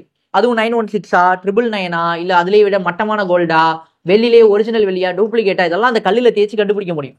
அப்ப அந்த மாதிரி நம்மளுடைய உலக விவகாரங்கள் எல்லாத்தையுமே இருக்குல்ல, நம்மளுடைய எல்லா நேரங்கள்லயும் நம்ம என்னென்ன சுச்சுவேஷன்ல என்ன முடிவெடுக்கணுங்கிற அந்த விவகாரங்கள் எல்லாத்தையும் அல்லாட்டையும் அல்லாவுடைய தூதர்கிட்டையும் நம்ம கொண்டு போய் சேர்த்தோம்னா அவங்க தான் ஃபுர்கான். அவங்க என்ன பண்ணுவாங்க, சத்தியம் எது அசத்தியம் எது, எது சரி எது தப்பு, எதை செய்யலாம் எதை செய்யக்கூடாதுங்கிறத பிரிச்சு அறிவிச்சிருவாங்க. அப்ப அல்லாஹ் என்ன பண்றான், குர்ஆனை ஃபுர்கானுங்கிறான். உங்களுக்கு ஏதாவது பிரச்சனையா நீங்க இதுல வந்து கேளுங்க. அபூபக்கர் என்ன சொல்றாரு, என்னுடைய குண்டூசி காணா போனா கூட நான் குர்ஆன்ல தேடுவேன் அப்படிங்கிற. அது என்ன அர்த்தம்னா, அது எங்க போயிருக்கும் என்ன இருந்திருக்கும், அது இங்கதான் இருக்கும்லாம் எழுதியிருக்காது குர்ஆன்ல. ஆனா அதை படிக்கும் போது அவருக்கு என்னன்னா, அதுக்கான தெளிவு, அதுக்கான ரூட், அதுக்கான தொலைநோக்கு பார்வை, எங்க தொலைச்சோங்கிறத கண்டுபிடிக்கிறதுக்கான அந்த ரூட்டை அது காட்டி கொடுக்கும். அப்ப அதைத்தான் வந்து சொல்றாங்க. இதே வேதத்தை தான், இதே மாதிரிதான் அல்லாஹ் என்ன பண்றான், மூசா நபிக்கு தௌராத்தை கொடுத்திருக்கான். அப்ப அதை ஃபுர்கான்னு அல்லாஹ் சொல்றான், இதை நான் வழங்கினேன் அப்படிங்கிறான். மேலும் இதையும் நினைவு கூறுங்கள், மூசா இந்த அருட்கொடைகளை பெற்று திரும்பி வந்து தம் சமுதாயத்தார்களை நோக்கி, என்னுடைய சமுதாயத்தாரே, அவர் அங்க அருட்கொடையை வாங்கும் போதே அல்லாஹ் அறிவிச்சிடறான், நீ இங்க அருட்கொடை வாங்கிட்டு இருக்க, அவன் சமூகம் வந்து அங்க வந்து காளை கன்ற கடவுளாக்கி வணங்கிட்டு இருக்கு அப்படிங்கிற தகவலை எல்லாம் கொடுத்துடுறான். கொடுத்த உடனே என்ன பண்றாரு, என் சமூகத்தாரே, காளை கன்றை நீங்கள் தெய்வமாக்கி கொண்டதனால் திண்ணமாக உங்களுக்கு நீங்களே பெரும் அநீதி இழைத்து கொண்டீர்கள். நீங்க பெரிய அநீதி இழைச்சிட்டீங்க. அதுவும் யாருக்கு, உங்களுக்கு நீங்களே அநீதி இழைச்சிக்கிட்டீங்க. ஏன்னா இவ்வளோ பெரிய இத்தனை வருஷம் உன்னை அடிமையாக்கி வச்சிருந்த ஒரு கூட்டத்திட்ட இருந்து அல்லாஹ் காப்பாத்தி கூப்பிட்டு வந்திருக்கிறான். உன்னை சூசன் பீப்புள் ஆக்கியிருக்கான். உன்னுடைய தாய் தந்தையருக்கு, யாருக்கு, யாக்கூப் நபிக்கும், யாக்கூபுடைய தந்தை இஸ்ஹாக்குக்கும், இஸ்ஹாக்குடைய தந்தை இப்ராஹிமுக்கும் வாக்களிச்ச அந்த பூமிக்கு உன்னை கொண்டு போறதுக்கு கூப்பிட்டு போறான். அப்படிப்பட்ட சூழல்ல அந்த அல்லாவே நிராகரிக்கிற மாதிரி நீ ஒரு கடவுளை உண்டாக்கிக்கிட்டனா, அப்ப இது என்ன பெரிய அநியாயம் அப்படிங்கறத என்ன சொல்றாங்க, நீங்க உங்களுக்கு நீங்களே அநீதி இழைச்சுக்கிட்டீங்க. ஆகவே நீங்கள் உங்களை படைத்த இறைவனிடம் பாவ மன்னிப்பு கோருங்கள், மேலும் உங்கள் உயிர்களை மாய்த்து கொள்ளுங்கள் அப்படின்னு நல்லா சொல்றான். இப்ப இதை பத்தி பைபிள்ல எங்க வருது அப்படின்னு பாத்தீங்கன்னா, யாத்திராகமத்துல அதே 32வது அத்தியாயம் 21வது வசனத்துல இருந்து 32வது வசனம் வரைக்கும் இந்த வரலாறு வரும். பைபிள்ல இதே தகவல் வரும். ஆனா என்ன பண்ணிருப்பாங்க, ஹாரூன் அலைஹிஸ்ஸலாம் பேரை போட்டு வச்சு பண்ணிடுவாங்க. ஹாரூன் அலைஹிஸ்ஸலாம் வந்து அவங்க ஹாரூன்கிட்ட போய் 40 நாள் போனாரு, ஆளை காணும், செத்துட்டாரு போல, வயசானவர் வேற, அதனால அவர் திரும்ப வரதுக்கு வாய்ப்பு இல்லை, நீங்க என்ன பண்றீங்க, எங்களுக்கு ஒரு கடவுளை உருவாக்கி கொடுங்கன்னு போய் கேட்கறாங்க அந்த கூட்டம். ஏன் கேட்டாங்கன்னா, அவங்க பார்த்த அந்த மேற்தட்டு மக்கள் எல்லாருமே காளைகளை வணங்கினாங்க. எல்லா மேற்தட்டு மக்களும் காளை கன்றுகளை வந்து இந்த மாடு, இந்த நந்தி, அந்த மாதிரியான மாடுகளை வணங்கக்கூடிய அந்த மக்களா இருந்திருக்காங்க. அதை பார்த்த உடனே இவங்களுக்கும் அந்த ஆசை வருது. அப்ப என்ன பண்றாங்க, அந்த காளை கன்று வணங்க எனக்கு வந்து செஞ்சு கொடுங்கன்ற மாதிரியும், ஹாரூன் அலைஹிஸ்ஸலாம் அந்த கோல்டெல்லாம் வாங்கி செஞ்சு கொடுத்ததாகவும் சொல்லுவாங்க. ஆனா ஹாரூன் அலைஹிஸ்ஸலாம் அதை செய்யலை. அவர் தடுப்பாரு, அவரை ஒதுக்கி விட்டுருவாங்க, நீங்க போங்க அப்படின்ட்டுருவாங்க. ஏன்னா மூசா நபியை எதிர்க்க முடியாது. மூசா நபி ரசூல், ஹாரூன் அலைஹிஸ்ஸலாம் நபி. ஹாரூன் அலைஹிஸ்ஸலாமே மூசா நபிக்கு கீழே தான். இப்ப மூசா நபியை ஒரு ஆள் அழிக்க நினைச்சானா அல்லாஹ் அவரை அழிச்சிருவான். யார் எதிர்க்க வரானோ அவனை அழிச்சிருவான். ரசூல்லாவை யாராவது அழிக்க நினைச்சா அழிச்சிருவான். ஈசா நபி யாராவது அழிக்க நினைச்சா அவங்களை அழிச்சிருவான். ஆனா மத்த நபிமார்களை கொல்ல முடியுமான்னு கேட்டா கொல்ல முடியும். யார் யாரெல்லாம் ரசூல்களை கொல்ல முடியாது. யார் யாரெல்லாம் நபிமார்களை கொல்ல முடியும். அப்ப இவருக்கு அந்த இடத்துல பெரிய அதிகாரம் இல்லை. இவருக்கு வஹி வரும், இவர் சொல்ல முடியும், அவ்வளவுதான். இவர் சொல்றாரு, தடுக்கிறாரு, இவரை ஒதுக்கி விட்டுறானுங்க. ஒதுக்கி விட்டு சாமீர் என்ன பண்றான், அவங்கள்ட்ட உள்ள எல்லார்ட்டையும் நகையை வசூல் பண்ணி நகையை உருக்கி அதை காளை கன்றா மாத்தி, அதுல ஒரு டெக்னிக், சித்து விளையாட்டு வேற, பின்னாடில இருந்து ஊதுனா மான அது கத்துது. உனையோ பாத்தீங்களா, கடவுள் கத்தி விட்டாரு, என்னடா இது ஜோக்கர்தனமா இருக்குங்கிற மாதிரி அதை வச்சு வணங்க ஆரம்பிக்கிறாங்க. அப்ப என்ன பண்றாங்க, அதுக்காண்டி ஒரு சடங்கு செஞ்சு அதுக்காண்டி கூத்து நடந்துகிட்டு இருக்கு. இதெல்லாம் 40 நாளுக்குள்ள வந்துகிட்டு இருந்த பாதையில இதெல்லாம் நடக்குது. அங்க அவர் போய் வகி வாங்கிட்டு இருக்காரு. அப்ப அல்லாஹ் சொல்றான் அந்த மாதிரி பண்ணிட்டாங்கன்னு உடனே இறங்கி வந்து இவர் கண்டிக்கிறார். கண்டிச்சுட்டு என்ன பண்றாரு, உங்களை நீங்களே மாய்த்து கொள்ளுங்கள்ங்கிறார். இதுக்கு என்ன அர்த்தம்? உங்களை நீங்களே மாய்த்து கொள்ளுங்கள்னா தற்கொலை பண்ணிக்கங்கன்னு சொல்ல மாட்டாங்க. அதுவும் கிடையாது. இங்க என்ன மேட்டர்னா, இப்பதான் நீங்க பத்ரு போருக்கு வரணும். பத்ரு போர் நடக்குது. ரசூல்லா காலத்துல 300 பேர் கொண்ட ரசூல்லாவுடைய சஹாபாக்களும் 1000 பேர் கொண்ட மக்காவுடைய காஃபிர்களுக்கும் போர் நடக்குது. போர்ல முஸ்லிம்கள் ஜெயிச்சிடுறாங்க. ஜெயிச்ச பிறகு என்ன நடக்குது, அடிமை 70 பேர்கிட்ட மக்கத்து காஃபிர்கள் இறந்து போயிடுறாங்க. அவங்க தோத்துடுறாங்க. தோத்ததுல நிறைய பேரை பிணை கைதிகளா ரசூல்லா பிடிச்சிட்டு வந்துடுறாங்க. இப்ப இந்த பிணை கைதிகளை என்ன பண்ணலாம் அப்படின்னு டிஸ்கஷன் ஓடும்போது அபூபக்கர், உமர் இவங்க 2 பேர்கிட்டயும் ரசூல்லா டிஸ்கஸ் பண்றாங்க. அப்ப ரசூல்லா வந்து தங்களுடைய ஓன் ஐடியாவை சொல்றாங்க. என்ன சொல்றாங்கன்னா, இவங்கெல்லாம் வந்து நம்ம சொந்தக்காரங்க. அபூபக்கர் என்ன சொல்றாருன்னா, இவங்கெல்லாம் நம்ம சொந்தக்காரங்க. இவங்கள்ட்டெல்லாம் வந்து பிணை தொகை சும்மா வாங்கிட்டு பிணை தொகை வாங்கிட்டு இவங்களெல்லாம் விடுதலை செஞ்சிடலாம் அப்படின்னு சொல்றாங்க. உமர் என்ன சொல்றாருன்னா, அதெல்லாம் முடியாது. இவங்கெல்லாம் வந்து அல்லாவுக்கு எதிராக போர் செஞ்சோம், அல்லாவுக்கும் அல்லாவுடைய தூதருக்கு எதிராக போர் செஞ்சோம். இவங்கெல்லாம் முக்கியமான பிரமுகர்கள். இவங்கெல்லாம் தூக்கி நீங்க திரும்ப விட்டீங்கன்னா திரும்ப வேற மாதிரி சூழ்ச்சி செஞ்சுக்கிட்டு நம்மள்ட்டே திரும்ப ரிட்டர்ன் வருவாங்க. இவங்களை என்ன பண்ணணும், நம்ம தான் கொல்லணும். எப்படி கொல்லணும்னா, என்னுடைய சகோதரன் எதிரி படையிலிருந்து பிணை கைதியா வந்திருக்கான், என் குலத்தை சேர்ந்தவன் என் சகோதரன் வந்திருக்கான், அவனை நான் கொல்லுவேன். முஸ்லிம் பின் அக்கீல் இருக்கார்ல, யாரு, அலி ரலியல்லாஹுடைய சகோதரர் அக்கீல், அவரும் பத்ர்ல காஃபிர்களா வந்திருக்காரு. அவரையும் கைதியா பிடிச்சு வச்சிருக்காங்க. அவர் அலி கொல்லட்டும். யார் யாரெல்லாம் அபூபக்கருடைய மகன் அப்துல் ரஹ்மான் அந்த இடத்துல இருக்கிறாரு, யார் யாரெல்லாம் எதிரிகளோ அவங்க எல்லாரையுமே என்ன பண்ணுங்க, அவங்கவுங்க சகோதரர்கள் கொல்லணும். எதிரிகள் முர்த்ததுகளுக்கு இதுதான் தண்டனை, அவங்களை இப்படித்தான் கொண்டாகணும், அப்ப அந்த மாதிரி கொல்லணும்னு சொல்லிட்டு சொல்றாங்க. இப்ப என்ன பண்றாங்க, இவருடைய போக்கு வந்து ரசூலுல்லாஹ்க்கு பிடிக்கல. அதாவது இந்த ஐடியா பிடிக்கல. அவங்க என்ன பண்றாங்க, ரொம்ப அவங்களுடைய இயற்கை குணத்தினால அபூபக்கர் சொன்ன ஐடியா நல்லா இருக்குன்னு பிணை தொகையை வாங்கிட்டு விட்டுறாங்க. விட்ட பிறகு என்ன நடக்குது, ஒரு நாள் போறாரு உமர். போனா ரசூலுல்லாஹும் அபூபக்கரும் அழுதுகிட்டு இருக்காங்க. ஏன் அழுகுறீங்க அப்படின்னு போனா, இந்த மாதிரி நோவினை செய்யப்பட்டதை நாங்க பார்த்தோம். அல்லாஹ் வந்து ஒரு திரை காட்டுறான், நீங்க செஞ்சது தப்பு, நீங்க எடுத்த ஸ்டாண்டு தப்பு, நீங்க இப்படி பண்ணிருக்க கூடாது, அவங்களை நீங்க தண்டிச்சிருக்கணும். அல்லாஹ் குர்ஆன்ல வசனத்தை இறக்கிட்டான். அப்ப உமர் ரலியல்லாஹு சொன்னது சரிங்கிற மாதிரி வந்துருச்சு. நிறைய இடத்துல உமருடைய நாவில இருந்து அல்லாஹ் பேசியிருக்கான். அப்ப இதே ஸ்டாண்டு தான் அங்கேயும். உங்களை நீங்களே கொன்று கொள்ளுங்கள்னா என்ன அர்த்தம், உங்களை நீங்களே மாய்த்து கொள்ளுங்கள்னா அவங்கவுங்க குலத்துல இருந்து அங்கங்க உள்ள அந்த தப்பு செஞ்சவங்களை தேர்ந்தெடுத்து அவங்கள கொல்லணும், அவங்களுக்கு மரண தண்டனை கொடுக்கப்படணும். அதான் தண்டனை.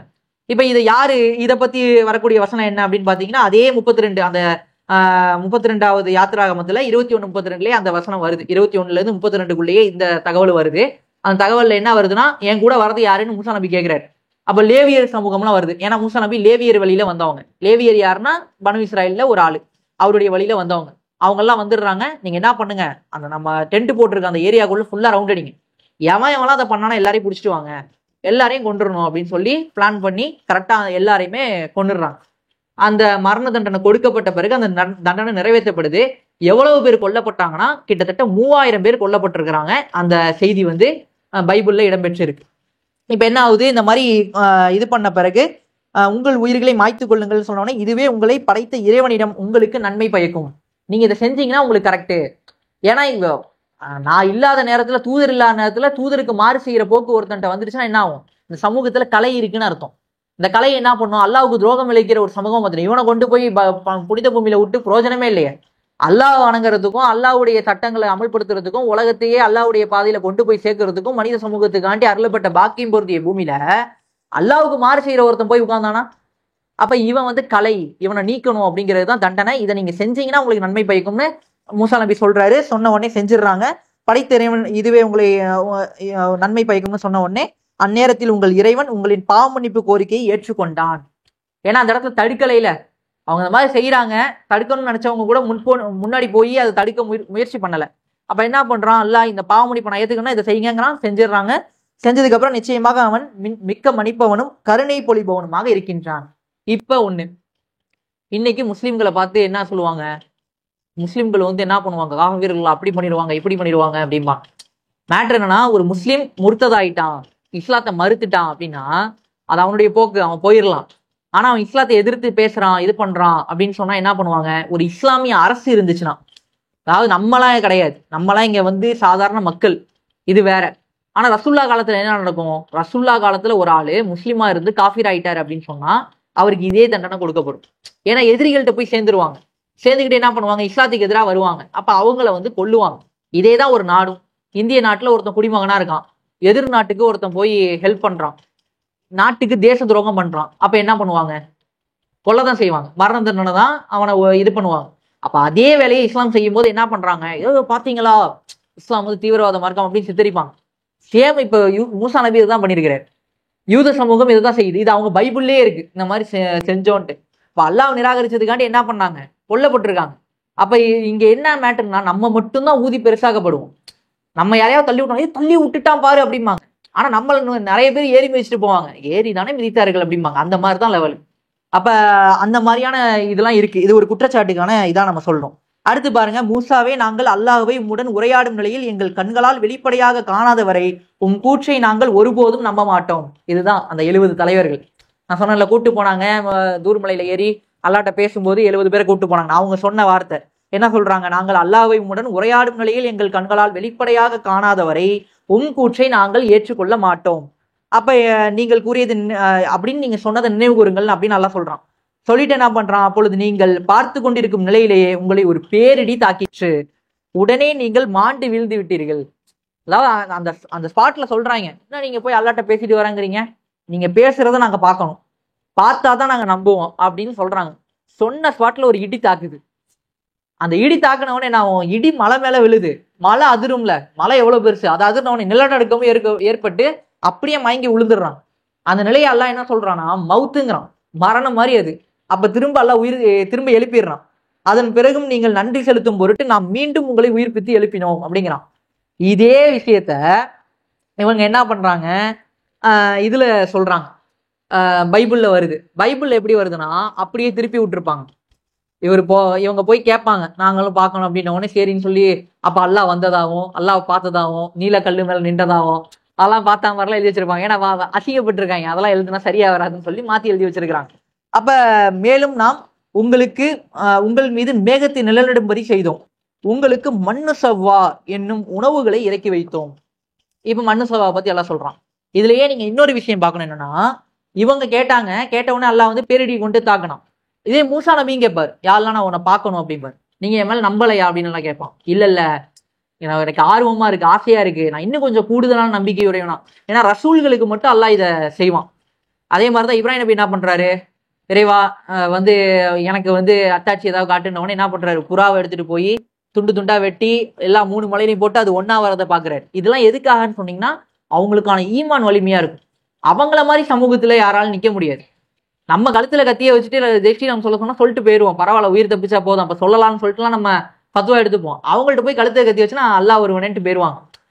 அந்த துணிவு உள்ளவங்க ரசூல்மார்கள், அவங்களுக்கு அந்த அளவுக்கு துணிச்சல் இருக்கும். அவங்க வந்து பெரிய பணி செய்ய வந்தவங்க. அவங்க எல்லாம் எதிர்த்துட்டு நீ உலகம் நிக்க முடியாது. உலகமே இந்த பக்கம் நின்றாலும் இப்ராஹிம் இந்த பக்கம்னா இப்ராஹிம் தான். இப்ராஹிமுக்காக அல்லாஹ் என்ன பண்ணுவான், உலகத்தையே எதிர்கொள்வான். அப்ப அந்த மாதிரியான வலிமையுள்ள மக்கள் அவங்களுடைய நம்பிக்கை ரொம்ப முக்கியம். அதே மாதிரிதான் மூசா நபி எப்படிப்பட்ட சமூகத்தை கூட்டு வந்திருக்காரு, அடிமை சமூகம், பலவீனமான சமூகம். இதை கூட்டிக்கிட்டு எப்படின்னா எய்தாப்புல நிக்கிறோம், விராட் கோலி டோனின்னு பெரிய பெரிய பிளேயர்ஸ்லாம் நிக்கிறாங்க, இந்த பக்கம் பக்கத்து வீட்டு பையனை நான் கூட்டு போய் கிரிக்கெட் மேட்ச் ஆடுற மாதிரி. அப்ப அந்த மாதிரி பலவீனமான கூட்டத்தை போய் நிற்கும் போது எந்த அளவுக்கு துணிச்சல் இருக்கணும் ஒரு கேப்டனுக்கு. அப்ப அந்த வலிமையை உண்டாக்குறதுக்காண்டி எல்லாம் என்ன பண்றான், மூசா நபிக்கு இவர் கேட்கறதுக்கு என்ன பண்றான், உங்களால என்ன பார்க்க முடியாது, ஒண்ணும் இல்லை, அந்த மலையை பாருங்க, மலையில என்னுடைய ஜஸ்ட் ஒரு 100 அது வரும், அந்த மலை அதை தாங்கிருச்சுன்னா நீங்க என்ன பார்க்க முடியுங்கிறான். ஏன்னா இந்த சரீரத்தினால இந்த உடல் இந்த உலகத்துல இருந்துகிட்டு அல்லாவை பார்க்க முடியாதுங்கிறது அல்லாஹ் அங்க சுட்டி காட்டுறான். அப்ப அந்த டைம்ல மலை இடிச்சு சுக்குநூறு ஆகுது, அதோட அல்லாஹ் என்ன அல்லாஹ் அவர் புகழ்ந்துட்டு நான் கேட்டது தப்புதான்னு விளங்கிக்கிறார். அப்ப இது என்னன்னா, இது அவர் அத்தாட்சிக்காக கேட்டது. இவங்க கேட்கறது என்னன்னா, சும்மா என்ன அல்லாஹ் வந்தாங்கிறீங்க. ஏன்னா இவங்க எல்லாம் தலைவர்களாம், இவங்களுக்கு தனியா மதிப்பு கொடுக்கணுமா, இவங்க ரசூலுக்கு கட்டுப்படுறதுக்கு நெருக்கடி கொடுத்துக்கிட்டே இருந்தாங்க. அப்ப அந்த நிலையிலான அவங்க கேட்டது. அதுக்குதான் என்ன பண்றான், இடியை போட்டு விடுறான். போட்டவொன்னே ஐயோ இதுக்கு மேல தாங்க முடியாதுன்னு அவங்க ஓடி வந்துடுறாங்க. இப்ப அல்லாஹ் என்ன பண்றான், மேலும் நாங்கள் உங்கள் மீது மேகத்தை நிழலிடும்படி செய்தோம், உங்களுக்கு மண்ணு சவ்வா எனும் உணவுகளை இறக்கி வைத்தோம், நாம் உங்களுக்கு உணவாக அருளியுள்ள நல்ல பொருள்களை புசியுங்கள் என்றும் உங்களிடம் கூறினோம். எனினும் உங்கள் மூதாதையர் வரம்பு மீறினார்கள், அதன் மூலம் அவர்கள் எமக்கு அநீதி இழைக்கவில்லை, மாறாக அவர்கள் தமக்கு தாமே அநீதி இழைத்துக் கொண்டனர். இது என்னன்னா மண்ணு சவ்வாவை பத்தி எல்லாம் சொல்றான். மண்ணு சவ்வானா என்ன, வானத்திலிருந்து இறக்கப்பட்ட உணவு. என்ன உணவு அது, மண்ணு சவானா எப்படி இருக்கும்? இனிப்பா இருக்குமா, காரமா இருக்குமா, என்ன மாதிரி உணவு அது? ஸ்வீட்டு பொருளா, தட்டுல இறங்குனுச்சா, எப்படி இறங்குனுச்சு, என்ன தட்டுல இறங்குனுச்சு? தான் மண்ணு அப்படின்னு சொன்னா காலை நேரத்துல பனி பொழியும், பயங்கரமா பனி மூட்டமா இருக்கும். பனி விலகும் போது அங்கங்க அப்பம் மாதிரி பண்ணு பண்ணா கிடக்கும், அதுதான் மண்ணு. அது அதை அப்பம்னு சொல்லி பைபிள்ல குறிப்பிடுவாங்க. ஆனா அது ஆப்பத்தோடலாம் மெர்ஜ் பண்ண முடியாது, ரொட்டி மாதிரி சொல்லுவாங்க. அது உச்சரிப்புக்காக சொல்லப்படுறது. அது ஒரு வகை உணவு. அது காலை உணவா அவங்க சாப்பிட்டுக்கிட்டாங்க. என்ன பண்றாங்க, இதெல்லாம் ஏன் எல்லாம் ஏன் கொடுக்குறான்னா, இவங்க பயணத்துல இருக்கிறாங்க. பயணத்துல வரும்போது புலம்பிக்கிட்டே இருக்கானோ. பிடிக்காத ஒருத்தனை வேண்டா வெறுப்பா கூப்பிட்டு போனோம்னா என்ன பண்ணுவான்? ஊருப்பட்ட குறை சொல்லுவான். அவன் அங்க இருந்தப்ப காலையில இருந்து மாடு மாதிரி உழைச்சிட்டு கறி தின்றுப்பான். அதுக்கப்புறம் அங்க உள்ள ரொட்டி, எகிப்துல கொடுக்கப்பட்ட ரொட்டியை தின்றுப்பான். நாங்க அங்க ரொட்டியும் கறியும் தின்னுக்கிட்டு நல்லா இருந்தோம், இவர் கூட்டிட்டு வந்துட்டாரு, சாப்பாடு கிடைக்காம கஷ்டப்படுறோம் அப்படின்ற உடனே இவர் போய் மூசா நபி கில்ட்டா ஃபீல் ஆகுது. உன்னை போய் கூப்பிட்டு வந்துட்டோமே, இந்த மாதிரி சாப்பாடு எல்லாம் கஷ்டப்படுறானோ அல்லான்னு போய் அல்லாட்ட சஜிதால விழுகுறாங்க. விழுந்த உடனே எல்லாம் என்ன பண்றான், சரி அவங்களுக்கு மண்ணு சவா அவனை இறக்குறேன் அப்படிங்கிறான். காலையில என்ன பண்ணும், பனி பொழியும். அப்ப வந்தா என்ன பண்ணுவாங்க, அவங்களுக்கு இந்த மண்ணு கிடைச்சிரும். சாயங்காலம் ஆயிருச்சுன்னா என்ன ஆகும், கை கெட்டுற தூரத்துல இந்த மழை வர நேரத்துல ஈசல் படப்படன்னு வீட்டு வாசல்ல கிடக்கும்ல, லைட் அடிக்கிற இடத்துலலாம் அவ்வளவு கொத்து கொத்தா கிடக்கும். நீங்க ஸ்கூல்லாம் மழை நேரத்துல லீவ் விட்ட பிறகு திரும்ப ஸ்கூலுக்கு போய் பாத்தீங்கன்னா அவ்வளவு ஈசை இறகா கிடக்கும். அந்த மாதிரி எப்படி ஈசல் கொத்து கொத்தா வருமோ அந்த மாதிரி காடை வரும். நம்ம இப்ப சாப்பிடுறோம்ல காடை, அந்த காடை கை கட்டுற தூரத்துல பறக்க முடியாம பொத்துன்னு விழுந்து கிடக்கும் கூட்டத்தோட. அதை அழகா கேட்ச் பண்ணிப்பாங்க. தேவையான உணவை கலெக்ட் பண்ணிக்கிட்டு அதை நைட்டு உணவாகவும் காலையில ரொட்டிக்கு தொட்டுக்கிறதுக்கு சமைக்கிறதுக்கும் எடுத்து வச்சுப்பாங்க. இவங்க என்ன பண்ணுவாங்க, இந்த உணவை எல்லாம் அவங்களுக்கு கொடுத்தான், கை கட்டுற தூரத்துல கொடுத்தான். இது பிரயாணத்துல எப்படிப்பட்ட உணவு? அது உண்மையிலே சிறந்த உணவு. ஒன்றும் இல்லாம நிர்கதியா கையில இருக்கிற பொருளோட தப்பிச்சு, எவ்வளவு பெரிய மன்னனுக்கு எதிராக தப்பிச்சு ஓடி வந்திருக்கிறோம். அந்த பாதையில போகும்போது இந்த உணவு எவ்வளவு பெரிய அற்புதம். அதுவும் அல்லாஹ் கொடுத்துருக்கிறான், அல்லாஹ் வாக்களிச்சு கொடுக்குறான். அப்ப எவ்வளவு சிறந்த உணவு. ஒன்னத்துக்கும் வழி இல்லாத பள்ளத்தாக்கு பாதை. இந்த பக்கமும் ஒரு மரஞ்செடி கூட கிடையாது. அந்த மாதிரியான கற்பாறைகளுக்கு இடையில போயிட்டு இருக்கும்போது இப்படி ஒரு உணவு கிடைச்சிச்சுன்னா அது எவ்வளவு பெரிய அருள். ஆனா அவங்க என்ன பண்றாங்க, இதை நிராகரிக்கிறாங்க. மேலும் அருகில் இருந்த இந்த ஊருக்குள் நுழையுங்கள். இப்ப என்ன நடக்குது, அந்த இடத்துல இதே மண்ணு சோபாவை சாப்பிட்டுக்கிட்டு போறாங்க. அப்போ ஒரு போர், ஒரு சின்ன சிற்றூர் இருக்குது. அந்த ஊர்ல என்ன பண்றாங்க, சிலை வணக்கம்லாம் நடந்துகிட்டு இருக்குது. அந்த ஊருக்கு எதிராக மூசா நபி போர் செய்ய போறாங்க. அந்த போர்ல ஜெயிக்கிறாங்க. ஜெயிச்சு அந்த ஊரை கலெக்ட் பண்ணியாச்சு. அந்த ஊருக்குள்ள போங்க அப்படிங்கிறாங்க. அப்ப என்ன பண்ண, நீங்கள் விரும்பியவாறு தாராளமாக புசியுங்கள், அந்த ஊர்ல நீங்க போய்க்குங்க. ஊருக்குள் நுழையும் போது அதன் தலைவாசலில் சிரம் தாழ்த்திய வண்ணமும் ஹித்தத்துன் என்று சொல்லியவாறும் நுழையுங்கள். அப்ப என்ன பண்றாங்க, அந்த ஊருக்குள்ள போகும்போது ஹித்தத்துன், இறைவனிடத்துல பாவ மன்னிப்பு கேளுங்க. அல்லாஹ் என்ன பண்ணுவான், உங்கள் குற்றங்களை நாம் மன்னிப்போம், மேலும் சிறந்த முறையில் நற்செயல் புரிவோருக்கும் விரைவில் அதிக நற்கூலி வழங்குவோம் என நாம் கூறியதையும் நினைவு கூறுங்கள். அந்த ஊருக்குள்ள அவங்க செட்டில் ஆகுறாங்க. ஒரு ஊரை கலெக்ட் பண்றாங்க. சின்ன ஊர் அது, குட்டி ஊரை ஜெயிச்சு உள்ள போறாங்க. உள்ள போன பிறகு ஆனால் அந்த அக்கிரமக்காரர்கள் தமக்கு கூறப்பட்ட சொல்லை வேறொன்றாக மாற்றி விட்டார்கள். இப்ப என்ன பண்றாங்கன்னா, ஹித்தத்துன்னு சொன்ன வார்த்தை இருக்குல்ல, அது என்ன, பாவ மன்னிப்பு கேட்கறது. பணிவுடைய நிலையில இருக்குது. ஒரு வெற்றி கிடைக்கும் போது பணிவோட இருக்கணும். ரசூலுல்லாவுக்கு மக்கா வெற்றி கிடைச்சிச்சு. அல்லாஹ் என்ன வசனத்தை இறக்கணும், இன்னா இதா ஜா நஸ்ருல்லாஹி வல் ஃபத்ஹ் இறக்கணும். அப்ப அதை இறக்கிட்டு அல்லாஹ் என்ன சொல்றான், அல்லாஹ் அதிகமா போற்றி துதியுங்க, அல்லாஹ்விட்ட பாவ மன்னிப்பு கேளுங்கிறான் அல்லாஹ். அப்ப அந்த நிலை எப்படி, ஒரு வெற்றி கிடைக்கும் போது அல்லாஹ்வுக்கு பணிகிறதுங்கிறது அல்லாஹ்வுக்கு ரொம்ப பிடிச்சது. உயர்ந்த இடத்துல இருக்கும்போது அல்லாஹ்வுக்கு சிரம் பண்ணிடணும். எந்த நிலையில எப்படி இருக்கீங்கன்னு பார்ப்பான் அல்லாஹ். ஏழ்மையிலேயே அல்லாஹ்க்கு வணங்குறீங்களான்னு பார்ப்பான், செல்வம் கொடுக்கப்பட்ட பிறகு வணங்குறீங்களான்னு நல்லா பார்ப்பான். அப்ப அந்த நிலையில என்ன பண்றான், இவங்களுக்கு ஹித்தத்துங்கிற வார்த்தையை எல்லாம் கத்துக் கொடுக்குறான். மன்னிப்பு கேட்டுட்டு உள்ள போங்க, அல்லாஹ் உங்களுக்கு இதை கொடுப்பானு. இவங்க என்ன பண்றாங்க, ஹித்தத்துனா வேற ஒன்னா மாத்திடுறாங்க. எப்படி மாத்துறாங்கன்னா, இப்னு கசீர்லாம் என்ன சொல்லப்பட்டிருக்குன்னா, வார் கோதுமைன்னு ஏதோ சொல்லிட்டு போற மாதிரி, ஏதோ சடங்கு பொருளா மாத்திக்கிட்டாங்க. ஊருக்குள்ள ஜெயிச்சோம்னா இப்படி போகணும், எங்க கடவுள் சொல்லி கொடுத்துருக்காருன்னு ஏதோ மொக்க சடங்கா மாத்தி விட்டாங்க. இந்த வீடு குடி பூரும் போது இந்த அரிசியை வச்சு இப்படி எட்டி உதைக்கிறது, வீடு குடி பூரும் போதா இல்ல கல்யாணம் பண்ண பிறகா, இந்த மாதிரி ஏதோ ஒரு சடங்கு இருக்கும்ல, அந்த மாதிரி இது ஒரு வெற்றி சடங்கா அதை மாத்தி விட்டுறானுங்க. அப்ப அல்லாஹ் என்ன சொல்றான், ஆனால் அந்த அக்கிரமக்காரர்கள் தமக்கு கூறப்பட்ட சொல்லை வேறொன்றாக மாற்றி விட்டார்கள். இறுதியில் அந்த அக்கிரமக்காரர்கள் மீது விண்ணிலிருந்து வேதனையை நாம் இறக்கினோம் அப்படிங்கிறான். என்ன வேதனை, விண்ணிலிருந்து வேதனைனா கொள்ளை நோய் வந்துச்சு. அவங்களுக்கு ஒரு கொள்ளை நோய் வந்துச்சு. அந்த கொள்ளை நோயினால கிட்டத்தட்ட 24,000 பேர் இறந்துருக்காங்க. அது அதனால மட்டும் கிடையாது, அங்க போய் என்ன பண்ணிருக்காங்க, கொஞ்சம் நெஞ்சு அழிச்சாட்டியம் பண்ணலாம். அந்த ஊருக்கு போனவங்க தூதருடைய கட்டுப்பாட்டை மீறி, அந்த ரூல்ஸ் அண்ட் ரெகுலேஷனை மீறி விபச்சாரம் பண்றாங்க. அங்க போய் அந்த ஊர்ல இருக்கக்கூடிய மக்கள் வரம்பு மீறுறாங்க. அவங்களுடைய சிலை வணக்கங்கள், அங்க தேவதைகளை வணங்கிட்டு இருந்தாங்க சமூக மக்கள். அந்த மக்கள் என்ன பண்றாங்க, ஏதோ ஒரு தேவதையை வணங்குறாங்க. அந்த தேவதையுடைய சமூகத்துல அந்த தேவதைக்கு திருவிழா கொண்டாடுறது இதெல்லாம் பண்ணுவாங்களே, அதுல போய் கலந்துக்கிட்டு கறி விருந்து தின்ட்டு வருது. இதெல்லாம் இந்த மனு இஸ்ராயேல் பண்ணிருக்காங்க. பண்ணவொடனே எல்லாம் கடுப்பா என்ன பண்றான், கொள்ளை நோயை எல்லாருக்கும் சேர்த்து பரப்பி விட்டான். அதுதான் வேதனையை நாம் இருக்கணும், இறை கட்டளைக்கு அவர்கள் மாறு செய்ததனால் கிடைத்த தண்டனையாகும் இது அப்படின்னு நல்லா சொல்றான். இன்னும் மூசா தம் சமுதாயத்தினருக்காக தண்ணீர் கோரி பிரார்த்தித்ததையும் நினைவு கூறுங்கள். திரும்ப அங்கிருந்து பிரயாணம் அடுத்த கட்டத்துக்கு போகுது. ஏன்னா இலக்கு இந்த ஊர் கிடையாது, வேற ஊர். இங்க இருந்து ஒரு கொஞ்ச நாள் செட்டில் ஆயிட்டு திரும்ப கிளம்புறாங்க. கிளம்புறப்ப என்ன பண்றாங்க, தண்ணி இல்ல, அங்கெல்லாம் எங்களுக்கு தண்ணி இருந்துச்சு, அங்க மாடு இதெல்லாம் வந்து செத்து, எல்லா நேரத்துலயும் புலம்பல் தான் இவனுங்களுக்கு. இவர் கூட்டு வந்து நம்மளை சந்தி சிரிக்க விடுறாரு. அங்க இருந்தப்ப எங்க ஆடு மாடுக்கெல்லாம் தண்ணி இருந்துச்சு, எங்களுக்கு தண்ணி இருந்துச்சு, சாப்பாடு இருந்துச்சு, இவர் கூட்டு வந்துட்டாரு, இப்போ பாருங்க தண்ணி இல்லாம கஷ்டப்படுறோம் அப்படின்ற உடனே இவருக்கு கவலையா வருது. இவரும் ஹார்மலைஸ்லாம் நேரா போறாங்க, அல்ல அந்த சஜிதால விழுந்து துவா செய்யறாங்க. அல்ல உடனே அப்படியா, கைத்தடி எடுத்துக்குங்க, நேரா போங்க, அங்க ஒரு கல் இருக்கும், அந்த பாறையில அடிங்க, அடிச்ச உடனே தண்ணி வரும், ஆளுக்கு தாராளமா கிடைக்கும், எடுத்துக்க சொல்லுங்க அப்படிங்கிறான். இதுல அல்ல எந்த அளவுக்கு இவங்களுக்கு அருள் புரிஞ்சிருக்கானா, உங்களுடைய கைத்தடியை கொண்டு இந்த கல்லின் மீது அடிப்பீராக.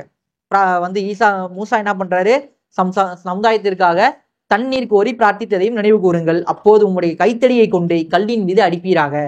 அடிச்ச உடனே என்ன ஆகுது, அவர் அவ்வாறு அடித்ததும் அதிலிருந்து 12 ஊற்றுகள் பொங்கி வந்த. 12 கோத்திரத்துக்கும் 12 ஊற்று, அடிச்சுக்காம எல்லாம் தண்ணி பிடிச்சிக்கணும்னு சொல்லி எல்லாம் என்ன பண்றா, தனித்தனி பைப்லைன் விட்டா மாதிரி 12 ஊற்றுகள் பிரிட்டு போகுது. அந்த 12 ஊற்றுகள்ல இருந்து அவங்க தண்ணி எடுத்துக்கிறாங்க. எடுத்த உடனே என்ன ஆகுது, ஒவ்வொரு கூட்டத்தாரும் அவ்வூற்றிலிருந்து தாம் தண்ணீர் அருந்த வேண்டிய பகுதியை அறிந்து கொண்டனர்.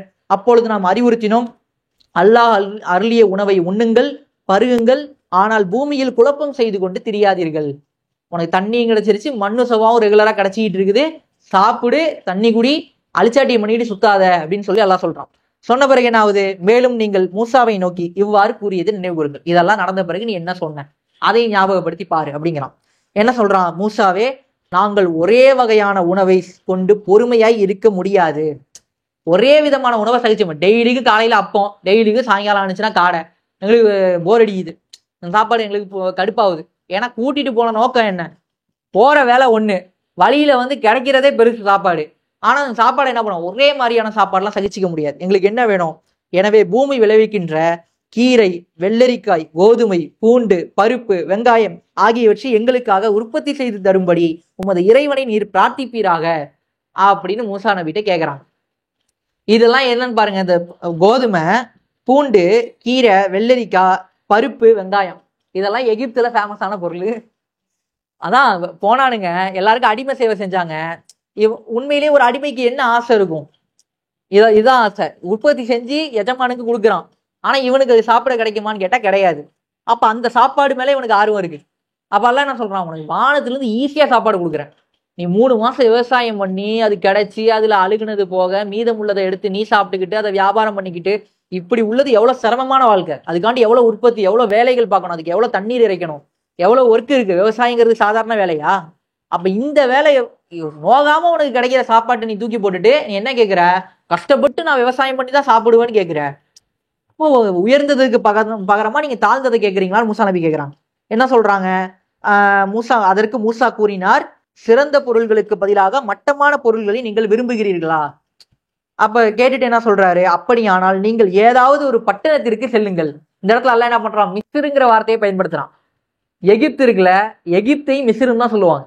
அரபுகள் என்ன பண்ணுவாங்க, மிஸ்ர் அப்படின்னு சொல்லுவாங்க, பட்டணம் அப்படின்னு சொல்லுவாங்க. சேம் அதே வார்த்தையை இவங்க அடிமையா இருந்த ஊர் பேரே எல்லாம் சொல்றான். பட்டணத்துக்கு, ஏதாவது ஒரு பட்டணத்துக்கு போங்க, போய் என்ன பண்ணுங்க, நீங்க விரும்பியது உங்களுக்கு கிடைக்கும் அப்படிங்கிறான். அப்ப என்ன சொல்றான், வந்து தங்கி விடுங்கள், நீங்கள் கேட்பவை எல்லாம் உங்களுக்கு அங்கே கிடைக்கும். எப்படி கிடைக்கும்? யாராவது ஒரு ஊருக்குன்னா சும்மா போயிட முடியுமா? ஊருக்கு போய் ஜெயிச்சு இவங்க ராஜாவா போனாங்கன்னா கெத்து. ஒண்ணுமே இல்லாம ஒரு ஊருக்கு போனா என்ன ஆகும், அவனுக்கு வாடிமா. அதே அந்நிய ஊர் தான். எப்படி எகிப்துக்கு இவங்க போனாங்களோ அதே மாதிரி அந்த ஊருக்கு போய் சேவை செஞ்சு நீ வந்து என்ன பண்ணும், ஒருத்தனுக்கு கூலி வேலை பார்த்து தான் நீ வெங்காயத்தையும் பூண்டையும் கோதுமையும் வாங்க முடியும், போய் பண்ணிக்கோ அப்படிங்கிறாங்க. சொன்ன உடனே இறுதியில் அவர்களின் நிலை என்னவாயிற்று என்றால், இழிவும் தாழ்வும் வீழ்ச்சியும் அவர்கள் மீது சாட்டப்பட்டது. அப்ப இதான் நடக்கும். எவ்வளவு கெத்தா ரசூல் பின்னாடி போறாங்க, ஒரு ஹீரோ பின்னாடி போற ஒரு கூட்டம், உங்க கூட வரது எங்களுக்கு போர் அடிக்குது, நாங்க இவங்க கூட போறோம்னு சொல்லி போய் அடிமை வாழ்க்கைக்கு திரும்பினா எப்படி? ஹீரோயிட்டிக்கான ஒரு வேலைக்கு போகும்போது இல்ல ஏற்கனவே அடிமையா இருந்தோம் ஃபிரௌன்ட்ட, அது ஆசையா இருக்கு, இந்த ஊர்ல போய் இந்த மக்களுக்கு கொஞ்ச நாள் அடிமையா இருக்கிறோம், புதுசா ட்ரெஸ் போட்டிருக்காங்கன்னு போன மாதிரி இவங்க அதுக்கு ஆசைப்பட்டு போறாங்க. அப்ப இழிவும் வேதனை இவங்க மேல சாட்டப்பட்டுச்சு நல்லா சொல்றான். சொல்லிட்டு என்ன பண்றான், மேலும் அவர்கள் அல்லாஹ்வின் சினத்திற்கு ஆளாகி விட்டார்கள், அல்லாஹ்வுடைய கோபத்துக்கு ஆளாயிட்டாங்க அப்படின்னு சொல்றான். சொல்லிட்டு என்ன சொல்றான், இந்த விளைவு ஏன் ஏற்பட்டது என்றால் அல்லாஹ்வுடைய வசனங்களை அவர்கள் நிராகரித்து கொண்டும் நபிமார்களை நியாயமின்றி கொலை செய்து கொண்டும் இருந்தார்கள். இந்த விளைவு ஏற்பட்டதற்கு காரணம் அவர்கள் அல்லாஹ்வுக்கு மாறு செய்து கொண்டும் சரியத்தின் வரம்பை மீறி கொண்டும் இருந்தார்கள். அல்லாஹ் அவங்க மேல வைக்கக்கூடிய குற்றச்சாட்டு என்ன அப்படின்னு பாத்தீங்கன்னா, அவங்க என்ன பண்ணாங்க, அல்லாஹ்வுடைய வசனங்களை நிராகரிச்சாங்க. இன்னைக்கு முஸ்லீம்கள் என்ன பண்றாங்க, அல்லாஹ்வுடைய வசனம் வட்டி வாங்காதங்கிறான். வட்டி வாங்கினா என்ன அர்த்தம், எனக்கு ஏதாவது போர் செய்யறேன்னு அர்த்தங்கிறான். அப்புறம் என்ன சொல்றான், திருடாதங்கிறான், விபச்சாரம் பண்ணாதங்கிறான், அப்புறம் பாவங்களை பெருக வைக்கிறதுக்காண்டி முயற்சி பண்ணாதீங்கிறான். என்னென்னலாம் அல்லாஹ் தடுக்கிறான், அல்லாஹ்வுடைய சிறுக்கு செய்யாதங்கிறான், என்னென்னலாம் அல்லாஹ் கட்டளையிடுறான். பூமியில நன்மையை ஏவு தீமையை தடுங்கிறான். அதை செய்யறதுனால தான் நீ சிறந்த சமுதாயம் நம்ம சமுதாயத்தை பார்த்து சொல்லியிருக்கான். அதை நம்ம செய்யறதே இல்லை. அப்ப எல்லா வழியிலையுமே அல்லாஹ்வுக்கு மாறு செஞ்சுக்கிட்டு இருக்கோம், அல்லாஹ்வுடைய வசனங்களை புறக்கணிக்கிறோம். அது கேட்காம இருக்கிற வரைக்கும் சந்தோஷம்பா, கேட்டுட்டா செஞ்சாகணுங்கிறீங்க, அதெல்லாம் வேலைக்கு ஆகாது. அல்லாஹ்வுடைய வசனங்களை நிராகரிக்கிறோம், அதை அல்லாஹ் என்ன பண்றான், அந்த சமூகமும் அதைத்தான் செஞ்சுச்சுங்கிறான். சொல்லிட்டு என்ன பண்றான், நிராகரித்து கொண்டும் நபிமார்களை நியாயமின்றி கொலை செய்து கொண்டும் இருந்தார்கள். அதுல மிகப்பெரிய கொலை அது ஜக்கரியா நபியை செஞ்ச கொலை. பைத்துல் முகதஸ்ல அவங்க முக்கியமான பகுதியில் நிக்க வச்சு பைத்துல் முகதஸ்ல எல்லாரும் சுத்தி நின்று கல்லெறிஞ்சு கொள்றாங்க ஜக்கரியா நபியை. சரி, அதுக்கப்புறம் என்ன நடக்குது, யஹியா அலைஹிஸ்ஸலாமை கொல்றாங்க. ஏற்கனவே நம்ம பார்த்தோம், ஜக்கரியாவும் கொல்றாங்க, யஹியாவையும் கொல்றாங்க, ஈசா நபியே கொல்ல வந்துட்டானுங்க. ஈசா நபியை காட்டி கொடுத்து என்ன பண்றாங்க, தூக்குல போடுறதுக்கு சிலுவையில் அறையிறதுக்கு முயற்சி பண்றாங்க. அவர் அல்லாஹ் காப்பாத்தினான், ஏன்னா அவர் ரசூல். மற்ற நபிமார்களை இவங்க கொன்னாங்க, நிறைய நபிமார்களை கொண்டிருக்கிறாங்க. அப்ப அல்லாஹ் அதைத்தான் சுட்டி காட்டுறான். இவங்க என்னென்னலாம் பண்ணாங்க, இவங்க மேல இழிவும் வேதனையும் சாட்டப்படுறதுக்கான காரணம் என்னன்னா, இவங்க நபிமார்களை கொலை செஞ்சாங்க, சரியத்தை மீறுறாங்க, அதுக்கப்புறம் என்ன, அல்லாஹ்வுக்கு மாறு செஞ்சுக்கிட்டு இருந்தாங்க. அல்லாஹ் ஒன்று சொல்றதுக்கு இவங்க வேற ஒன்று மாறு செய்யறது. நாங்களாம் காட் சூசன் பீப்புளுங்கிறது, அல்லாஹ்வுக்கு மாறு செய்யறது. அல்லாஹ் கட்டளையிட்டது ஒண்ணு, இவங்க என்ன பண்றாங்க, தங்களுக்கு மட்டும்தான் அதுங்கிற மாதிரி கொண்டாட ஆரம்பிச்சிட்டாங்க. வேதம் தங்களுக்குரியது, வேதத்துடைய வழிகாட்டுதல் தங்களுக்குரியது, சொர்க்கம் தங்களுக்குரியது. அப்ப மற்றதெல்லாம் எது இழிவும் வேதனையும் மற்றவங்களுக்குரியதுங்கிற மாதிரி இவங்க வாழ்க்கையை வாழ்ந்தாங்க. அப்ப அந்த இயல்புக்கு அல்லாஹ் என்ன பண்றான், இவங்க மேல அல்லாஹ் இழிவு வேதனையை சாட்டுறான். கொஞ்ச நெஞ்ச அடி உழுவுல. ஈசா நபியை புறக்கணிச்சதுக்கு அப்புறமா 30 ஆண்டுகள்ல அந்த ஊர் மேல படையெடுத்து திரும்ப என்ன பண்றாங்க, பைத்துல் முகதஸ் தரமட்டமா இடிக்கப்படுது, இவங்களை அடிச்சு துரத்துறாங்க எல்லா ஊருக்கும். அதுக்கப்புறம் எப்ப வரைக்கும், 1948 வரைக்கும் இவங்க மேல இழிவு சாட்டப்பட்டுருச்சு. இந்த இஸ்ரேலுங்கிற பூமி 1925 உருவாகாததுக்கு முன்னாடி வரைக்கும், எப்ப இந்த இஸ்ரேலுங்கிற கான்செப்ட் வந்துச்சோ, அந்த புனித பூமிக்கு நாங்க திரும்பணும் அப்படின்னு சொல்லிட்டு திரும்ப அந்த கானான் தேசம், இப்ப எந்த மூசா நபி கூட்டு போறதுக்கு துடிச்சாரோ அப்ப போக மாட்டேன்ட்டானுங்க. இப்ப உட்காரன்னு குதிச்சுக்கிட்டு தஜ்ஜாலுக்காண்டி காத்திருக்கிறதுக்காண்டி வரானுங்க. அப்ப இந்த ப்ராசஸ் பண்ணும்போதுதான் இவங்க இங்க உட்கார்ந்துருக்காங்க. இதுக்கு முன்னாடி உங்களுக்கு நிலை என்ன, போடுறதுக்கு ட்ரெஸ் இருக்காது, அரை நிர்வாணத்துல சாப்பாடு ஒண்ணும் இல்லாம அப்படியே ஒட்டி போன கண்ணங்களோட அவங்க இறங்கினானுங்க. அப்படி இருந்த அந்த இழிவு அவங்க மேல சாட்டப்பட்டு இருந்துச்சு. அல்லாஹ் என்ன சொல்றான் அடுத்து, இவங்க இப்படிலாம் இருந்தாங்கன்னு சொல்லிட்டு என்ன பண்றான், நமக்கு புத்திமதி சொல்றான். இப்ப நமக்கு மேலே இழிவுகள் வேதனையும் சாட்டப்படுது, ஏன், நம்ம சரியத்தை மீறுறோம். அல்லாஹ் என்ன சொல்றான், இந்த பூமியை நிர்வகிக்கிறதுக்கு எதை வேதமா கொடுத்துருக்கான், எல்லா தூதர்களுக்கும் அல்லாஹ் அற்புதம் கொடுத்தான்ல. மூசா நபி கைத்தடி அற்புதம், ஒவ்வொன்றுத்துக்கும் சாலிஹ் நபிக்கு ஒட்டகம் அற்புதம், இப்படி எல்லாருக்கும் ஒரு அற்புதத்தை கொடுத்த அல்லாஹ் நம்ம ரசூல்லா என்ன சொல்றாங்க, எல்லாருக்கும் ஒரு அற்புதம் வழங்கப்பட்டுச்சு, எனக்கு வழங்கப்பட்ட அற்புதம் எது தெரியுமா, குரான் அப்படிங்கிறாங்க. இந்த குரான் தான் மாற்றத்தை ஏற்படுத்தும். நம்ம போன கிளாஸ்ல என்ன பார்த்தோம், ஜக்காத்தை பத்தியும் தொழுகையை பத்தியும் பார்த்தோம். இந்த உலகமே இயங்குறது எதுக்கு, ஒழுக்கமான சமூகத்தை உருவாக்குறதுக்கு இயங்குது. எல்லா கெட்டவன் கூட என்ன பண்றான், எதிரி நல்லவனா இருக்கணும்னு தான் ஆசைப்படுறான். அவன் நல்லவனா இருக்கணும், நான் கெட்டவனா இருக்கணும். ஊர்ல கெட்டவன் இருக்கணும், அந்த கெட்டவன் நானா இருக்கணும்னு நினைக்கிறான். கெட்டவன் கூட நல்லவன் என்ன எதிர்பார்க்கறான், ஊர்ல கெட்டவனே இருக்கக்கூடாதுன்னு எதிர்பார்க்கறான். மொத்தத்துல எல்லாருமே என்ன பண்றாங்க, தன்னை சுத்தி ஒரு சொர்க்கமான நல்ல சூழலை எதிர்பார்க்கறாங்க. அந்த சூழல் எப்படி கிடைக்கும், எல்லா மனிதர்களும் எல்லா ரூல்ஸையும் கரெக்டா ஃபாலோ பண்ணும்போது கிடைக்கும். அதே மாதிரி இன்னொன்னு என்ன, எல்லா இடத்துலயும் சமநிலை ஏற்படணும்னா எப்படி ஏற்படும், வறுமையை ஒழிக்கும் போதுதான் உலகம் சமநிலையில இருக்கும். ஒரு ஊரு வளர்ந்து நல்ல செல்வ செழிப்போடு இருக்குது, இன்னொரு ஊரு ஒண்ணுமே இல்லாம தாழ்ச்சியோட இருக்குது, கீழான இடத்துல இருக்குது. அப்ப இந்த ரெண்டுமே பேலன்ஸ் ஆகணும்னா என்ன ஆகணும், ஒழுக்கம் பேணப்படணும், சமூகத்துல வறுமை ஒழிக்கப்படணும், செல்வம் எல்லாருக்கும் சமமான முறையில கொடுக்கப்படணும். இப்ப இதெல்லாம் எப்படி நடக்கும் அப்படின்னு சொன்னா, அல்லாஹ்வுடைய இந்த சட்டங்கள் கொண்டு அந்த உலகம் முழுக்க நிவர்த்தி செய்யப்பட்டா மட்டும்தான் நடக்கும். அப்ப இப்படிப்பட்ட பணிக்காக தான் ரசூல்லா வந்தாங்க. இந்த குரானை கொண்டு அவங்க அதைத்தான் நிறைவேற்றினாங்க. ரோமாபுரி கைக்கு வந்துச்சு, கிஸ்ரா கைக்கு வந்துச்சு, உலகம் முழுக்க இஸ்லாம் பரவுனுச்சு. இதெல்லாம் வெறுமனே ஒரு சாமியார் மாதிரியே ரசூல் நடந்துக்கிட்டாங்க. புத்தரை பத்தி பேசும்போது அவர் ஏதோ மடத்துல உட்கார்ந்து இருந்தாரு, ஏதோ பொன்மொழிகள் சொன்னாருன்னு போயிருது. எந்த சாமியார் எடுத்தாலும் பொன்மொழி இதுவும் தான் இருக்குது. ஆனா ரசூல்லாவுக்கு வெறுமனே பொன்மொழிகள் மட்டும்தான் இருக்குதா, நபி மொழிகள் வெறும் ஹதீஸ் அறிவிச்சுட்டு குரானை எடுத்து உங்கள்ட்ட வாசி காட்டிட்டு ரசூல்லா போயிட்டாங்களா?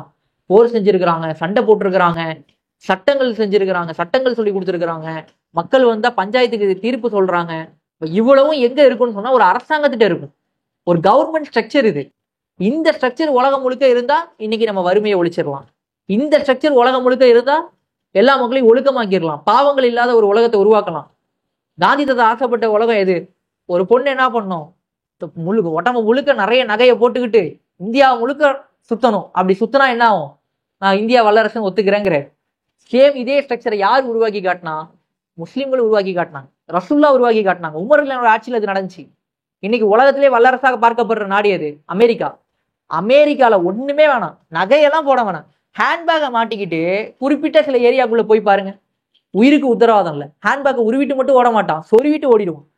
எடுக்கும் போது இவன் டக்குன்னு நம்ம மேல கம்ப்ளைண்ட் கொடுத்துட்டானா என்ன பண்றதுன்னு சொல்லிட்டு ஹேண்ட்பேக் உருவிட்டு கத்தி எடுத்து சொருவிட்டு அஸ்ஸலாமு அலைக்கும் இன்னாலில்லா இன்னாலை ராஜிவுன்ட்டு போயிடுவான். அப்ப அப்படிப்பட்ட நாடுகளாகத்தான் எது இருக்குது? வல்லரசு நாடுகள் இருக்குது. ஆனா ரசூல்லா சொன்ன எல்லா பெரிய பெரிய மகான்களும் ஆசைப்பட்ட ஒரு நாட்டை எது உருவாக்கும்? இஸ்லாம் மட்டும்தான் உருவாக்கும். அப்ப அந்த வேலைக்காண்டி அனுப்பின ஒரு முஸ்லீம்கள் என்ன பண்றாங்க? சரியத்தை தூக்கி போட்டாங்க. எல்லாரும் என்ன பண்றாங்க? இன்னைக்கு ஆண்களுக்கு மத்தியிலேயும் பெண்களுக்கு மத்தியிலே டைவர்ஸ் கேஸ் அதிகமாயிருச்சு. அப்ப விவகாரங்கள் எப்படி ஆயிருச்சு? விவகாரங்களை தீர்த்துக்கிறதுக்கு நமக்குன்னு தனியுரிமை சட்டங்கள் இருந்துச்சு. சரியத்து சட்டத்தை ஃபாலோ பண்ண வேண்டிய முஸ்லீம்கள் என்ன பண்றாங்க? பெண்கள் என்ன பண்றாங்க? ஆண்களை பழி வாங்கணும்னு நினைக்கிறான். ஆண்கள் என்ன பண்றான்? பெண்களை பழி வாங்கணும்னு நினைக்கிறான். அப்ப ரெண்டு பேரும் பழி வாங்குறதுக்கு என்ன பண்றாங்க? முதல்ல ஜமாத்து மூலியமா கல்யாணம் பண்ணிக்கிறாங்க, நிக்காஹ் செஞ்சுக்கிறாங்க, எல்லாம் பண்ணிக்கிறாங்க. கல்யாணம் எல்லாம் முடிஞ்சிருது. முடிஞ்ச பிறகு என்ன பண்றாங்க? நேரா இதுக்கு போயிடுறான். டைவர்ஸ் அப்படின்னு வரும்போது ஜமாத்துக்கு போறாங்க. ஜமாத்துல கட்ட பஞ்சாயத்து நடக்கும், காசு கொடுப்பாங்க, ஏதாவது பஞ்சாயத்து ஆகும். சரியா வராது, எல்லாரும் கோர்ட்டுக்கு போயிடுவாங்க. அப்ப என்ன ஆகுதுன்னா ஆட்டோமேட்டிக்கா இது ஒரு தனிநபர் தனி குடும்பம் சேர்ந்து இதை நிராகரிக்கல, ஒட்டுமொத்த சமூகமும் என்ன பண்ணுதுன்னா சரியத்தை தூக்கி போடுது. போட்டுட்டு இதுவே என்ன பண்ணும்? புது சிவில் சட்டத்துக்கு எதிராக பெரிய போராட்டம் நடத்தும். எப்படி நீ போராட்டம் நடத்தி என்ன பிரயோஜனம்? நீயே சரியத்தை ஃபாலோ பண்ணல. சரியத்துப்படி கரெக்டா சொத்து பிரிக்கிறியா? கிடையாது. சரியத்துப்படி நீ கரெக்டா உன்னுடைய விவகாரங்களை தீர்த்துக்கிறியா? கிடையாது. சரியத்துடைய எந்த இதுவுமே உங்களுக்கு பிடிக்கல, அதை பத்தி உங்களுக்கு தெரியல, அது உங்களுடைய வாழ்க்கையில ஒரு அடிப்படையா இருக்கவே இல்லை. ஆனா நீங்க என்ன பண்றீங்க? முஸ்லீம்கள்னு சொல்லிட்டு சுத்திட்டு இருக்கீங்க. அப்படின்னு அல்லாஹ் இங்க என்ன பண்றான்? குற்றம் சாட்டுறான். எப்படி யூதர்களை குற்றம் சாட்டுறானோ அதே மாதிரி மறைமுகமா முஸ்லீம்களை பார்த்து சொல்றான், சரியத்தை புறக்கணிச்சாங்க, அதனுடைய விளைவு என்ன? இழிவும் வேதனையும் நம்ம மேல சாட்டப்படுது. உலகமே சேர்ந்து எங்க போய் நின்றாலும் தீவிரவாதின்னு சொல்றதுக்கு ஆள் இருக்கு. சும்மா கேஷுவலா போய் நீங்க ஒரு லண்டனுக்கு சுத்தி பார்க்க போறோம்னு ஒரு பணக்காரன் போனா கூட, ஊர்ல பெரிய பணக்காரன் தலைக்கட்டு ஆஜியார் அப்படி இப்படின்னு சொல்ற மாதிரி பெரிய பணக்காரன் கூட அவன் பிள்ளைய போய் வெளிநாட்டுல படிக்க வச்சான்னு வச்சுங்களேன், அங்க போய் எதேச்சியா மெட்ரோ ட்ரெயின்ல போயிட்டு இருப்பான். டக்குன்னு ஒருத்தன் பொலிர்னு தலையிலே அடிப்பான். எதுக்குடா அடிச்ச? நீ தொப்பி போட்டிருக்க, அதான் அடிச்சேன். தொப்பி போட்டிருந்தா ஏன்டா அடிக்கிற? நீ முஸ்லீம், அதனாலதான் அடிச்சேங்கிறான். அப்ப என்னன்னா உலகம் முழுக்க முஸ்லீம்கள் மேல வன்மம் சாட்டப்பட்டிருக்கு. அது எவ்வளவு பெரிய இழிவு. ஒவ்வொருத்தன்ட்டையும் போய் நான் தீவிரவாதி இல்லைங்க, நான் ரொம்ப நல்லவங்க, இப்படி ஒரு கேவலமான பரிதாபமான நிலைக்கு யார் தள்ளப்பட்டிருக்கோம்? முஸ்லீம்கள் தள்ளப்பட்டிருக்கோம். ஆனா உண்மையிலேயே நம்ம அதெல்லாம் கிடையாது. ஆனா அவன்கிட்ட கெஞ்சி புரிய வைக்க வேண்டியதா இருக்கு. ஏன்? நம்மள்ட்ட சரியத்து இல்லை, நம்மள்ட்ட ஒழுக்கம் இல்லை, நம்மளுடைய வாழ்வியல் இல்லை. நம்ம சொல்றோம்ல முஸ்லீம்களுக்கு வீடு தர மாட்டாங்கன்னு, ஒரு பங்கு தான் முஸ்லீம்களுக்கு எதனால வீடு தரல? இவன் தீவிரவாதியா இருப்பானோன்னு வீடு தரல. ஒரு பங்கு என்ன சொல்லுது? சுத்தமாவே இருக்க மாட்டாங்க. இவங்களுக்கு வீட்டை கொடுத்தா என்ன ஆகும்? செவரு பூரா கண்டதையும் அப்பி வச்சுட்டு போயிடுறாங்க. அதுக்கப்புறம் திரும்ப வீட்டை குடோனுக்கு தான் கொடுக்கணும் போல, மெக்கானிக் சென்டர் கொடுத்துடலாம் போல, அந்த மாதிரி நாஸ்தி ஆகிட்டு கொடுக்குறாங்க. அதனால இவங்களுக்கு வீடு கொடுக்க கூடாதுங்கிற நிலைமைக்கு யார் ஆயிட்டாங்க? வீட்டு ஓனர்கள் ஆயிட்டாங்க. முஸ்லீமாலே வீட்டு ஓனரா இருந்தாலும் முஸ்லீம்க்கு வீடு கொடுக்க மாட்டான், சுத்தமா வச்சுக்க மாட்டாங்கிறான். அப்ப இந்த பேரை வாங்கி விட்டு நம்ம என்ன பண்றோம்? ஒழுக்கத்துல வீழ்ச்சி, சிந்தனைகள்ல வீழ்ச்சி, பழக்க வழக்கங்கள்ல வீழ்ச்சி, குடும்ப வாழ்க்கையில வீழ்ச்சி, எல்லாத்துலயும் வீழ்ச்சி அடைஞ்சி சரியத்தெல்லாம் தூக்கி போட்டு எந்த ஒரு சிஸ்டமேட்டிக்கான வாழ்க்கையும் இல்லாம நம்ம என்ன பண்ணிட்டோம்? கீழ்மை அடைஞ்சு கிடக்கிறோம். இதே நிலை அவனுக்கு அங்க சாட்டப்பட்டு இருந்துச்சு. இப்ப அந்த நிலையில நம்ம இருக்கிறோம். அவன் லீடர்ஷிப்ல நின்றுக்கிட்டு விளாண்டுக்கிட்டு இருக்கான். ஏன்னா இப்ப அவன் பின்னாடி தஜ்ஜால் நிக்கிறதுனால. இப்ப அடுத்து பாருங்க, அல்லாஹ் என்ன பண்றான்? முகம்மது அவர்கள் மீது நம்பிக்கை கொண்டவர்கள், நம்மளை பத்தி சொல்றான். முகம்மது மீது நம்பிக்கை கொண்டவர்கள் யூதர்கள், கிறிஸ்தவர்கள் மற்றும் சாபியின்கள் அப்படின்னு சொல்லுவாங்க. ஆகியோரில் யார் அல்லாஹுவின் மீதும் இறுதி தீர்ப்பு நாளின் மீதும் நம்பிக்கை கொண்டு நற்செயல் புரிகிறார்களோ அவர்களுக்கு அவர்களுடைய கூலி நிச்சயமாக அவர்களுடைய இறைவனத்தில் உண்டு. மேட்டர் என்ன? நம்ம என்ன நினைச்சிட்டு இருக்கோம்? களிமா சொல்லிட்டோம், ரசூலாவை ஏத்துக்கிட்டோம், நமக்கு தான் சொர்க்கம், நம்ம மறுமையில போய் நின்றா களிமா சொன்னதுனால நம்ம சொர்க்கத்துக்கு போயிடுவோம், களிமா சொல்லாத எல்லாம் நரகத்துக்கு போயிடுவாங்கன்னு நினைச்சிட்டு இருக்கோம். ஆனா அப்படி கிடையாது. என்ன நடக்க போகுது அப்படின்னு பாத்தீங்கன்னா, இங்க அல்லாஹ் என்ன பண்றான்?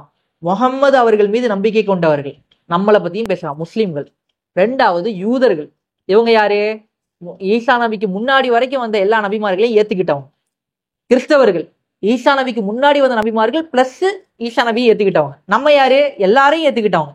இப்ப மற்றும் சாபிகள் யாரு அப்படின்னு பாத்தீங்கன்னா, அவங்க அல்லாஹ்வை நம்புவாங்க, மறுமைன்னு ஒண்ணு இருக்குன்னு நம்புவாங்க, உலகத்துல நன்மை தீமைன்னு ஒண்ணு இருக்குது, தப்பு செய்யக்கூடாது, தப்பு செஞ்சா இங்கேயும் தண்டனை கிடைக்கும், மறுமையிலையும் தண்டனை கிடைக்கும், இந்த கர்மாவெல்லாம் நம்புவாங்க.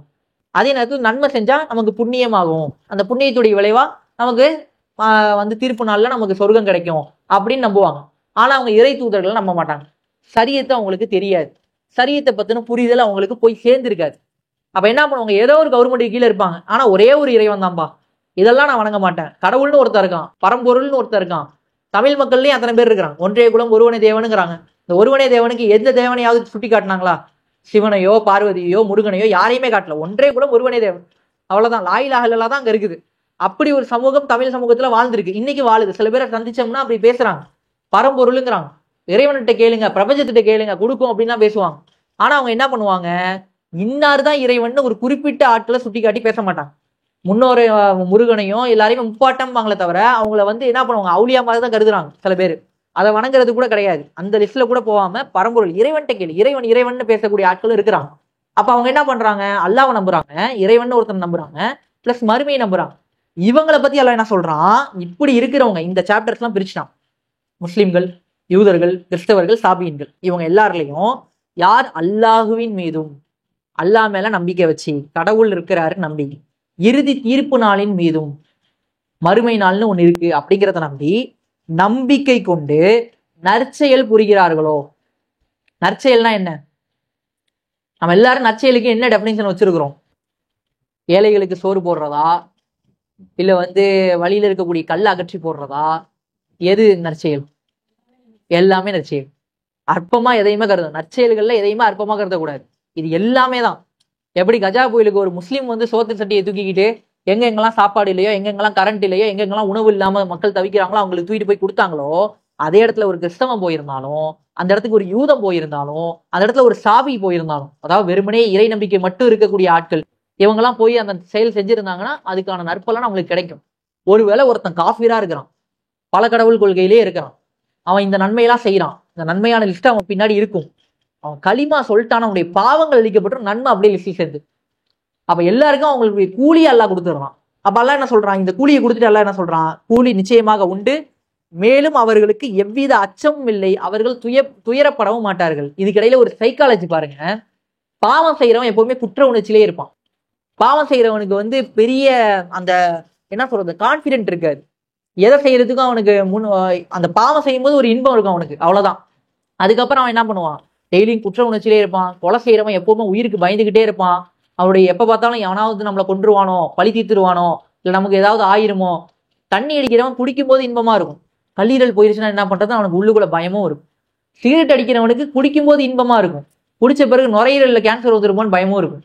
வேற ஏதாவது தப்பு பண்றவனுக்கு வேற ஏதாவது தண்டனை வந்துருமோன்னு பயம் இருக்கும். அப்ப எல்லா பாவம் செய்யறவனுக்கும், எல்லா கெட்ட செயல் செய்யறவனுக்கும் அச்சம் இருந்துகிட்டே இருக்கும், பயம் இருந்துகிட்டே இருக்கும்.